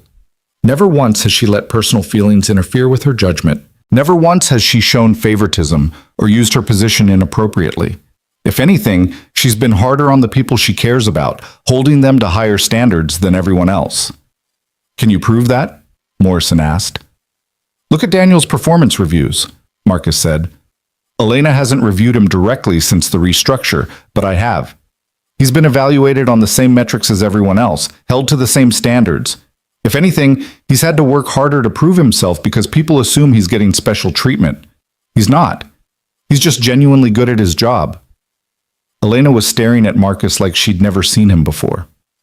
Why are you doing this? She asked quietly. You're risking your own position by defending us. Marcus smiled slightly. Because it's the right thing to do, and because I'm tired of watching talented people get destroyed by politics and fear. He looked directly at Robert Henshaw. Some of us still believe in integrity. Robert's face was purple now. This is absurd. You're all acting like there's nothing wrong with the CEO dating an employee. What kind of precedent does that set? The precedent that we're human beings with personal lives, Elena said. The precedent that we can be professional and ethical while also allowing ourselves to be happy. Robert, I know you want my job. I've known it for years. But this isn't the way to get it. I don't want your job, Robert protested, but it sounded hollow. Then prove it, Elena challenged. Withdraw your complaint. Admit that this was personal, not professional.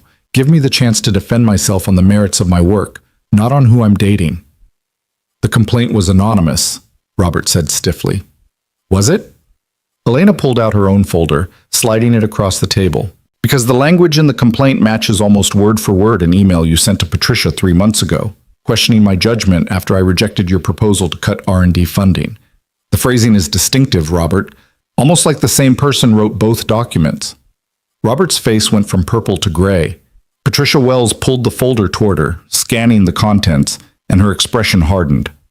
Robert, she said coldly, did you file a false complaint against Elena? It wasn't false, Robert said desperately. She did restructure the department to facilitate a relationship. She did visit Brooks at the hospital. She did everything by the book, Morrison interrupted, his voice heavy with disappointment. She restructured for legitimate business reasons, confirmed by Mr. Chen's testimony. She visited an employee's sick child as a human being showing compassion, not as a CEO abusing power. And she's been nothing but transparent with us today about her relationship.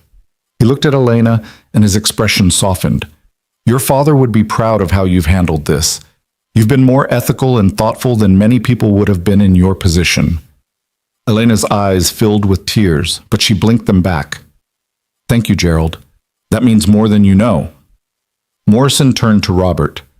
As for you, I think it's time we discussed your future with this company. Filing false complaints, undermining the CEO, attempting to manipulate the board, these are serious violations of your duties. You can't fire me for this, Robert said, panic creeping into his voice. Watch us, Patricia Wells said flatly. The board asked Robert to leave while they deliberated. He stood slowly, gathering his things, and on his way out, he paused next to Elena.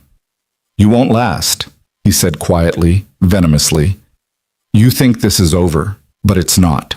Someone will always be watching, waiting for you to slip. Let them watch, Elena said steadily. I have nothing to hide. Robert left, and the room felt lighter without his presence. Morrison addressed Elena and Daniel together. I think we need to establish some clear guidelines going forward, he said. Not because we doubt your integrity, but because we need to protect both of you and the company from future accusations. What kind of guidelines? Daniel asked. For starters, we'll formalize the conflict of interest policy to explicitly address relationships between executives and employees at different levels of the organization, Morrison said. We'll require disclosure of any such relationships to HR and the board, along with a management plan to prevent any actual conflicts. That seems reasonable, Elena agreed. We'll also want to establish clear boundaries around your professional interactions, Patricia added. No direct supervision, no involvement in performance reviews or compensation decisions for anyone you're personally involved with. Basically, a formalized firewall. Done, Elena said. I'll work with HR to draft the policy myself if needed. Morrison smiled slightly. I don't think that will be necessary. But Elena, I do need to know, are you committed to making this relationship work? Because if this is just a fling, if there's any chance you'll both move on in a few months, it might be easier to end things now rather than go through all of this. Elena looked at Daniel, and he saw everything he felt reflected in her eyes. Fear and hope and determination and love, all mixed together into something beautiful and terrifying. I'm committed, Elena said, still holding Daniel's gaze, completely. So am I, Daniel added. Morrison nodded. Then let's make this official. Ms. Cross, your leave of absence is rescinded effective immediately. Mr. Brooks, you'll continue reporting to Mr. Chen with no changes to your position or compensation. And both of you will meet with HR by end of week to formalize the disclosure and management plan for your relationship. It was over. Just like that, it was over. Elena stood, and Daniel stood with her. They walked out of the boardroom together, not touching, but close enough that their shoulders almost brushed. The moment they were out of sight of the boardroom, Elena grabbed his hand. We did it, she whispered. We actually did it. You did it, Daniel corrected. You stood up for yourself, for us. We did it together, Elena insisted, and she pulled him into an empty conference room, closing the door behind them. The kiss was different this time, not desperate or scared, but triumphant, full of relief and joy and the bone-deep certainty that they'd fought for something worth having and won. When they broke apart, both breathing hard, Elena rested her forehead against Daniel's. "I have something to say," she said. "Something I should have said weeks ago." "What is it?" Elena took a breath. "I love you, Daniel Brooks. I love your integrity and your kindness and the way you love your daughter. I love that you made me believe I could have more than just my career. And I love that when things got scary, you didn't run. You stayed and fought, even when it would have been easier to walk away." Daniel's throat was tight. "I love you too. I love your strength and your intelligence and the way you see the world. I love that you showed up at the hospital at 2 a.m. because I needed you. And I love that you're brave enough to choose happiness even when it's terrifying." "So what now?" Elena asked. "Where do we go from here?" Daniel smiled, pulling her closer. "Now we do this right. No more hiding, no more sneaking around.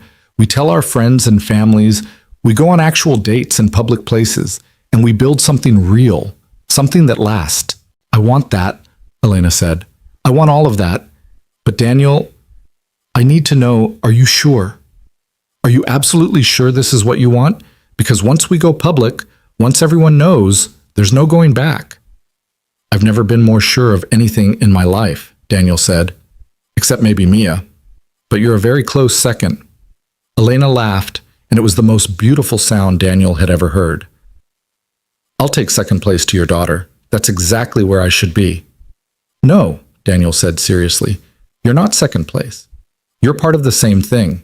You're part of what makes life worth living. You and Mia both." Elena kissed him again, softer this time, full of promise.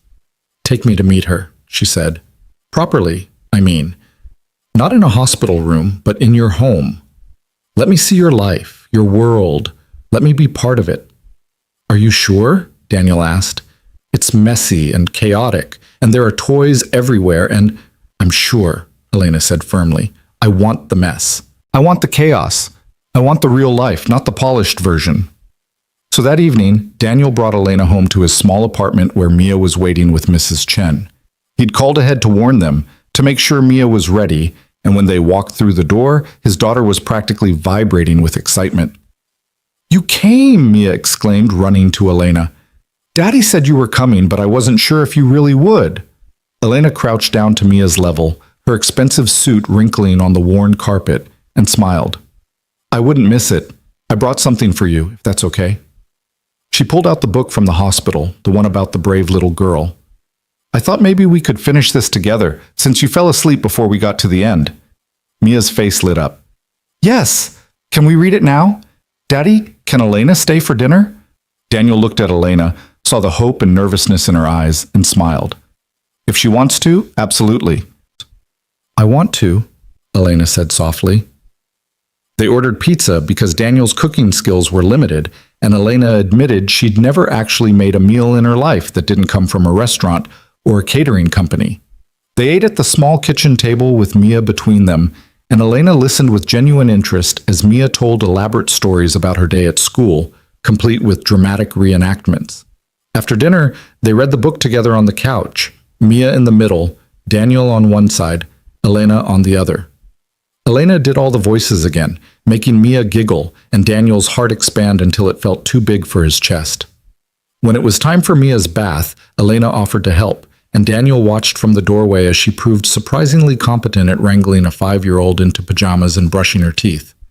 "You're good at this," he said quietly. "I'm terrified," Elena admitted, "but she makes it easy." At bedtime, Mia asked if Elena would tuck her in, and Elena looked so honored and overwhelmed that Daniel had to turn away to hide his smile. "Good night, sweetheart," Elena said, pulling the blanket up to Mia's chin. "Thank you for letting me be here tonight."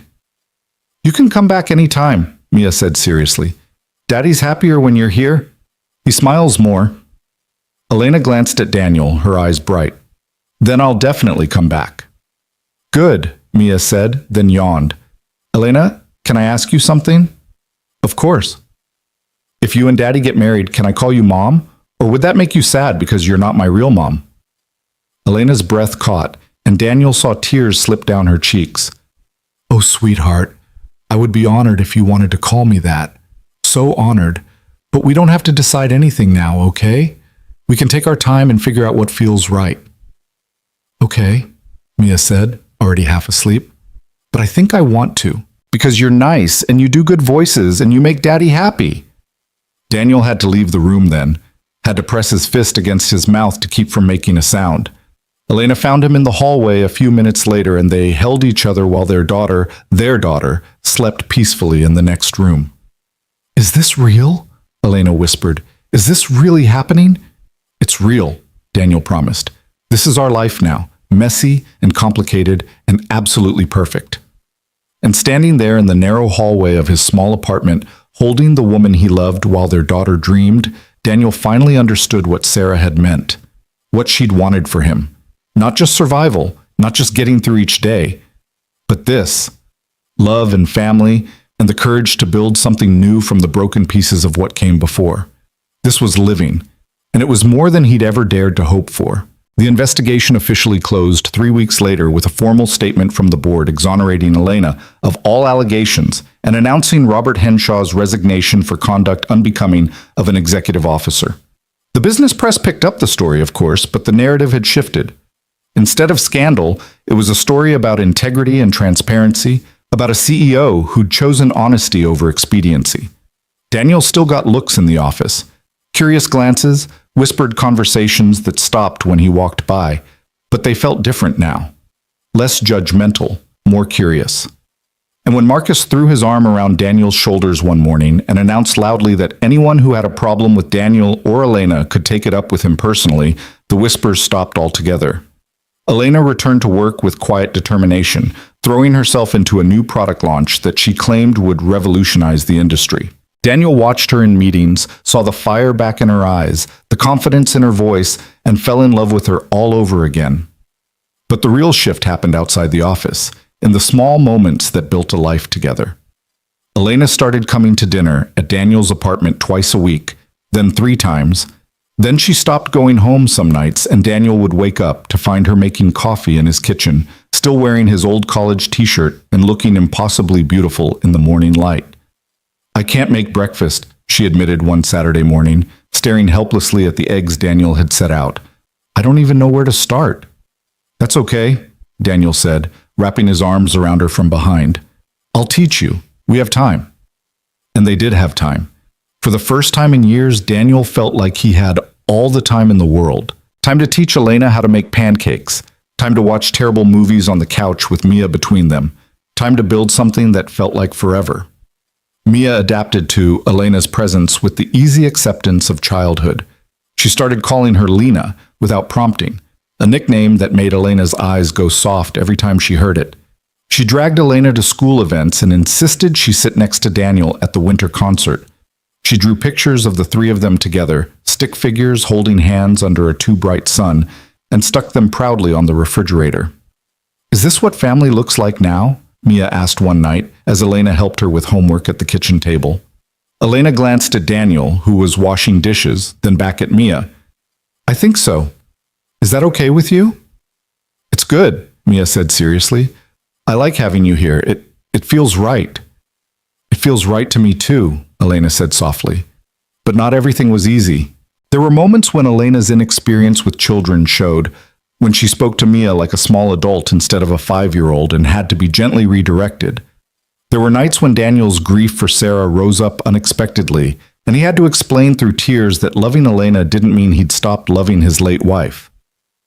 I know, Elena said, holding him on one of those hard nights. Sarah was your wife, Mia's mother. She'll always be part of your story. I'm not trying to replace her. I'm just trying to be part of what comes next. You are, Daniel promised. You're the best part. They met each other's families over the holidays. Elena's father turned out to be gruff but kind, shaking Daniel's hand with a grip that could crush stone and telling him that anyone who could make his daughter smile like that was all right in his book. Sarah's parents were harder, viewing Elena with obvious skepticism, until Mia climbed into Elena's lap during dinner and started telling her grandmother that Lena was teaching her how to be brave like the girl in their book. She She's good for you, Sarah's mother said to Daniel later, her voice thick with emotion. Sarah would have liked her. She would have wanted this for you. Daniel had to excuse himself to the bathroom to pull himself together. The new year brought changes. The board approved Elena's product launch, and suddenly, Sterling Industries was making headlines for innovation instead of scandal. Daniel got promoted to Director of Financial Strategy, a position that Marcus insisted he'd earned entirely on merit, even though the timing felt suspicious. Stop overthinking it, Marcus said when Daniel tried to refuse the promotion. You're good at your job. You've been good at it since day one. The fact that you're dating the CEO doesn't change that. It complicates it, though, Daniel argued. Everything worth having is complicated, Marcus said. Take the promotion.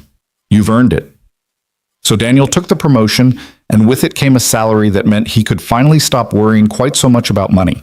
He could afford a better apartment, could start saving for Mia's college fund, could breathe without constantly calculating how many weeks the savings would last. I want you to move in with me, Elena said one night in February, the words tumbling out over dinner at her apartment. Both of you. I want to wake up with you every morning and come home to you every night. I want to be part of the bedtime routine and the school drop-offs and all the boring, beautiful minutiae of life. Daniel set down his fork carefully. That's a big step. I know, Elena said. And if you're not ready, I understand. But Daniel, I'm ready. I'm so ready to stop living in two separate places and pretending we're not building something permanent here. What about Mia? Daniel asked. This is her home. Everything she remembers of her mother is in that apartment. Then we bring it with us, Elena said simply. The photos, the drawings, the memories. We create a space that honors Sarah while making room for what we're building together. And if Mia's not ready, if she needs more time, then we wait. They asked Mia that weekend, sitting her down at the kitchen table with the seriousness the conversation deserved. How would you feel about moving to a new place? Daniel asked. A bigger place with your own room and space for all your things? Mia's eyes went wide. With Lena? Yes, with Lena, Elena confirmed. If that's something you'd want. Mia thought about it, her face scrunched in concentration. Would I have to change schools? No, Daniel said. We'd still be in the same neighborhood. You'd go to the same school, see the same friends. And could we bring Mommy's pictures? Elena reached across the table to take Mia's hand. We'd bring everything that's important to you. Your mommy will always be part of our family, sweetheart. Always. Mia nodded slowly. Then I think yes. I think I'd like that. They moved in April into a spacious 3-bedroom apartment in Elena's building with windows that overlooked the park. Mia's room was painted her favorite shade of purple, and they hung Sarah's photos in the hallway where everyone could see them. The living room became a comfortable chaos of Mia's toys and Elena's books and Daniel's worn furniture that Elena insisted they keep because it felt like home. This is good, Elena said one night, standing in the doorway of Mia's room and watching Daniel read bedtime stories. This is everything I didn't know I needed. The scandal became old news, replaced by Sterling's successful product launch, and then by newer, shinier corporate drama at other companies. People stopped asking Daniel what it was like to date the CEO and started asking him for his opinion on financial projections. Elena stopped being introduced as the CEO who dated an employee and went back to being introduced as one of the most innovative tech leaders of her generation. They found their rhythm. Mornings were chaos as they got Mia ready for school. Evenings were homework and dinner and family time. Weekends were a mix of lazy mornings and adventures around the city. Elena learned to make grilled cheese sandwiches and considered it a major accomplishment. Daniel learned to navigate board dinners and investor meetings with the same grace he brought to parent-teacher conferences. But the moment that changed everything came 6 months after they moved in together, on an ordinary Tuesday afternoon. Daniel was working from home, buried in spreadsheets, when his phone rang. Mia's school, calling to say she'd fallen on the playground and needed to be picked up. Nothing serious, just a scraped knee and some tears, but could someone come get her? I'm on my way, Daniel said, already grabbing his keys. I'm closer. Elena's voice came from the doorway. She was home early for once, and she was already putting on her shoes. Let me go. You finish your work. Daniel hesitated. This was parent territory, the kind of thing he'd always handled alone. You don't have to. I want to, Elena said firmly. She's scared and she's hurt and she needs someone. Let me be that someone. So Daniel watched from the window as Elena rushed out, and 40 minutes later she returned with Mia on her hip, the scraped knee bandaged, and Mia's tears dried. Lena got me ice cream, Mia announced proudly, and she told the nurse that she was my mom.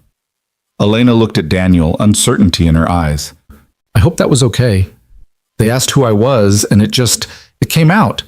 I can call back and clarify if... It's okay, Daniel said, his voice rough with emotion.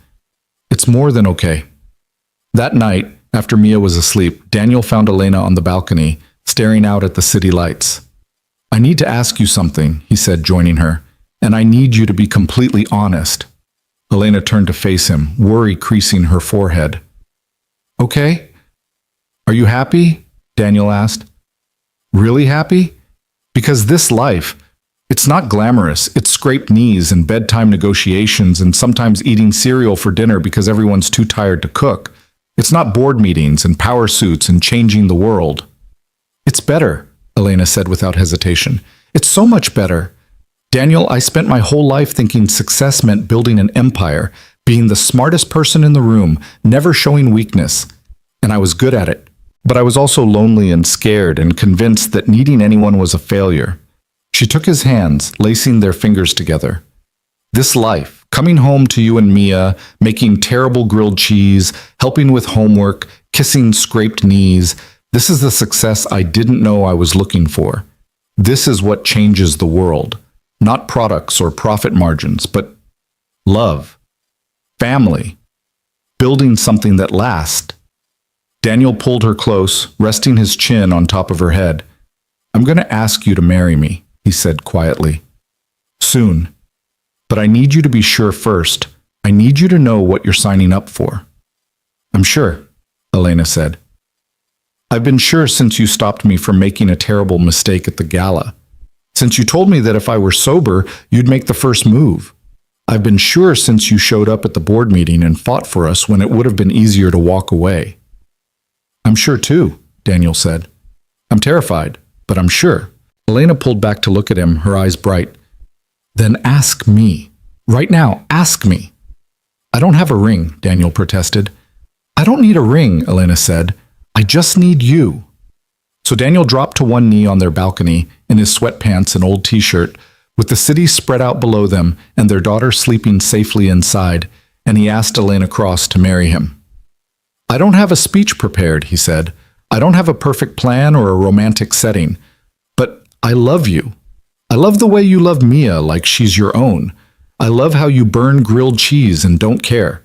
I love that you're brave enough to choose this life with us, even though it's messy and complicated and sometimes really hard. Will you marry me? Will you be my wife and Mia's mother and the person I build the rest of my life with?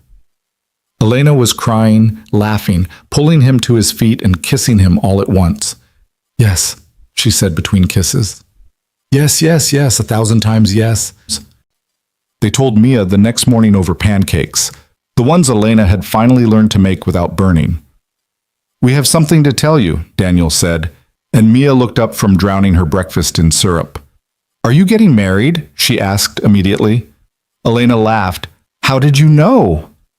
Because you've been looking at each other all funny, Mia said, like people do on TV before they get married, and Daddy's been acting weird for days. I have not, Daniel protested, but Elena was giggling and Mia was giving him a look that suggested she saw right through him. So, yes, Elena confirmed, we're getting married. How do you feel about that? Mia considered this seriously. Will I get to wear a fancy dress? The fanciest dress you want, Elena promised. And can I call you Mom instead of Lena? Elena's breath caught. If that's what you want, sweetheart, but only if you're comfortable with it. There's no rush. I'm comfortable, Mia said, because you're already kind of my mom anyway. You just didn't have the official title yet. Daniel had to turn away, overwhelmed by the simple truth of his daughter's words. Elena was already Mia's mother in all the ways that mattered, in the bedtime stories and the scraped knees and the fierce protective love that had grown between them. They got married in June at a small ceremony in Central Park, surrounded by family and friends and everyone who'd supported them through the hard times. Mia was the flower girl, wearing the fanciest dress in existence and taking her job very seriously. Marcus was Daniel's best man, giving a speech about integrity and courage that had half the guests in tears. Elena's father walked her down the aisle, and when he placed her hand in Daniel's, he said quietly, "Take care of my girl." "Always," Daniel promised. The ceremony was simple and honest, just like their relationship. They wrote their own vows, and when Elena promised to love Mia as her own daughter, to honor Sarah's memory while building new traditions, to choose courage over fear every single day, there wasn't a dry eye in the audience. Daniel promised to see Elena, not the CEO, not the title, just Elena, every single day for the rest of their lives. To build a life that balanced ambition and family, success and happiness, the world they worked in, and the world they came home to. "I promise to make the first move," he said, making Elena laugh through her tears. "Always, even when it's scary." They kissed while their friends and family cheered, and Mia threw flower petals with enthusiastic abandon, and somewhere in the warm June sunshine, Daniel felt like maybe Sarah was there too, smiling at the family they'd built from broken pieces and brave choices. The reception was at a restaurant near their apartment, intimate and joyful. Elena danced with Mia, both of them laughing as they spun in circles. Daniel danced with Sarah's mother, who told him again that her daughter would have loved Elena, would have been so happy he'd found someone who made him smile like that. Later, when the party was winding down and Mia had fallen asleep on Marcus's shoulder, Daniel and Elena stepped outside for a moment of quiet. "How are you feeling, Mrs. Brooks?" Daniel asked, pulling her close. Elena smiled, testing out the name. "Happy, terrified, grateful, all of it at once." "Good," Daniel said. "That means we're doing it right." "Did you ever think we'd get here?" Elena asked. "When you stopped me from kissing you at the gala, did you imagine this?" "Honestly, no," Daniel admitted. "I thought I'd spend the rest of my life alone, raising Mia and trying not to mess her up too badly. I thought the best I could hope for was stability and safety. And now? Now I have so much more than I ever dreamed of," Daniel said. "I have love and family and a partner who makes me want to be braver than I am. I have you." Elena kissed him softly. "We have each other, and we have Mia, and we have time to build something beautiful. Together," Daniel said. "Together," Elena agreed. A year later, they stood in the same park on a crisp October afternoon, watching Mia chase leaves with a group of friends from school.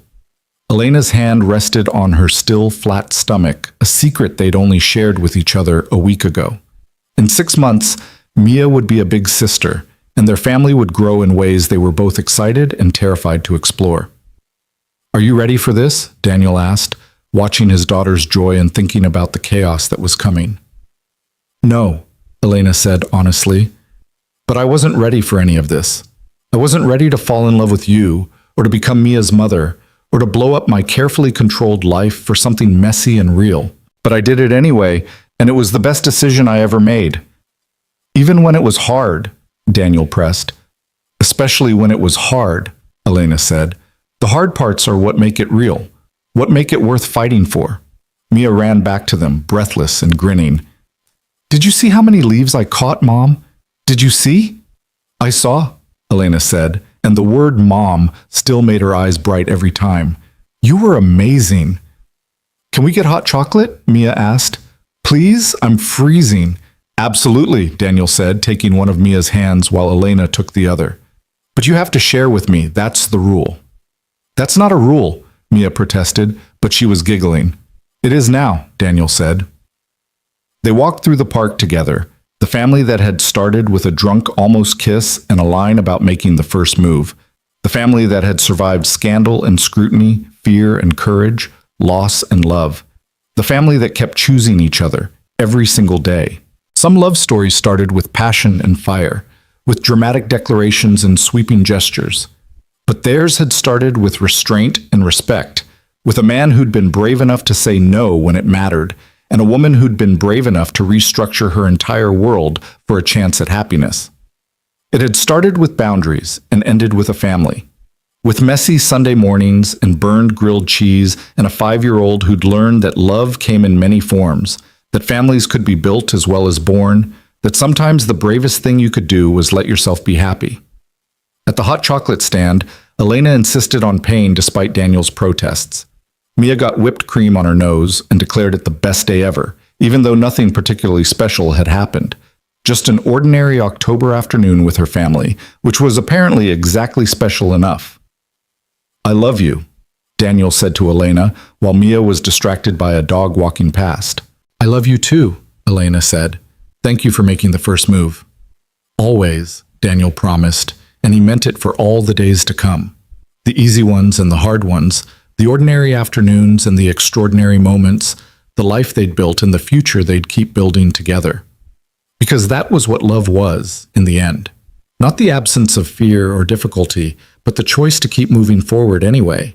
To keep choosing each other, keep building together, keep believing that courage and honesty and showing up every day was enough to create something that lasted. And for Daniel and Elena Brooks, standing in a park with their daughter and their secrets and their hope for tomorrow, it was more than enough. It was everything. They walked home as the sun started to set, painting the sky in shades of orange and gold. Mia chattered about her day, about the leaves she'd caught, and the hot chocolate she'd conquered and the dog she wanted to adopt, even though they'd already said no 17 times. Elena caught Daniel's eye over their daughter's head, and in that glance was everything they'd been through and everything still to come. The challenges of balancing careers and parenting, the joy of watching their family grow, the small moments that would add up to a lifetime of love. "Race you home," Mia suddenly announced, taking off at a run. "Hey, no fair," Daniel called, jogging after her. Elena followed at a walk, watching her husband and daughter race each other down the sidewalk, their laughter echoing in the autumn air. In 6 months, there would be another child to chase, another person to love, another layer of complexity and joy. She couldn't wait. When she finally caught up to them at their building's entrance, Daniel was bent over, hands on his knees, dramatically declaring that Mia had won fair and square. Mia was doing a victory dance that involved a lot of spinning and nearly knocking over a potted plant. "My champion," Elena said, scooping Mia into her arms despite the girl's protests that she was too big to be carried. "My fierce, fast, amazing champion. I beat Daddy," Mia said proudly. "You did," Elena agreed. "You beat both of us." They rode the elevator up together, tired and happy and completely ordinary. They made dinner, pasta, because it was Tuesday, and Tuesday meant pasta in their house. They did homework at the kitchen table while Daniel cleaned up. They watched half an episode of Mia's favorite show before bath time and teeth brushing and the endless negotiation about what counted as pajamas. Finally, with Mia tucked into bed and her nightlight glowing, Daniel and Elena collapsed onto the couch in their living room. "We're going to have to do all of that again," Elena said, gesturing vaguely toward Mia's room. "In 6 months, with a baby who doesn't sleep and doesn't negotiate and needs us every 3 hours. "I know," Daniel said, pulling her close. "And we're going to be exhausted and overwhelmed and probably question our sanity multiple times." "Probably," Daniel agreed. "And somehow," Elena said softly, "I can't wait." "How is that possible?" Daniel kissed the top of her head. "Because we're building something worth being exhausted for. Because family is messy and hard and the most important thing we'll ever do." "When did you get so wise?" Elena asked. "I learned from the best," Daniel said. "A very smart CEO taught me that the hard parts are what make it real." Elena laughed, tilting her face up to kiss him properly. "I think I'm going to like being married to you, Daniel Brooks." "Good," Daniel said, "because you're stuck with me now." "Best decision I ever made," Elena murmured, settling against his chest. They sat there in the quiet of their home, listening to the sounds of the city outside and their daughter's soft breathing from down the hall. They thought about the journey that had brought them here. From a drunk, almost kiss, to a boardroom battle, to this moment of perfect, ordinary peace. It hadn't been easy. It hadn't been simple. But it had been worth every difficult conversation, every moment of fear, every choice to be brave instead of safe. Because this was what it meant to truly live. Not just to survive each day, but to build something beautiful from the broken pieces. To choose love even when it was terrifying. To make the first move and keep moving forward together. And as they sat there in the home they'd built, With the family they'd chosen and the future they were creating, Daniel and Elena both knew one fundamental truth. Some love stories didn't start with passion. They started with respect, with boundaries, with one person brave enough to say, "Not like this," and another brave enough to wait for "like this" instead. They started with restraint and grew because two people were willing to fight for what mattered, to stand up when it would have been easier to hide, to choose each other over and over again, even when the world told them not to. And those love stories? The ones built slowly and carefully, with intention and courage? Those were the ones that lasted forever.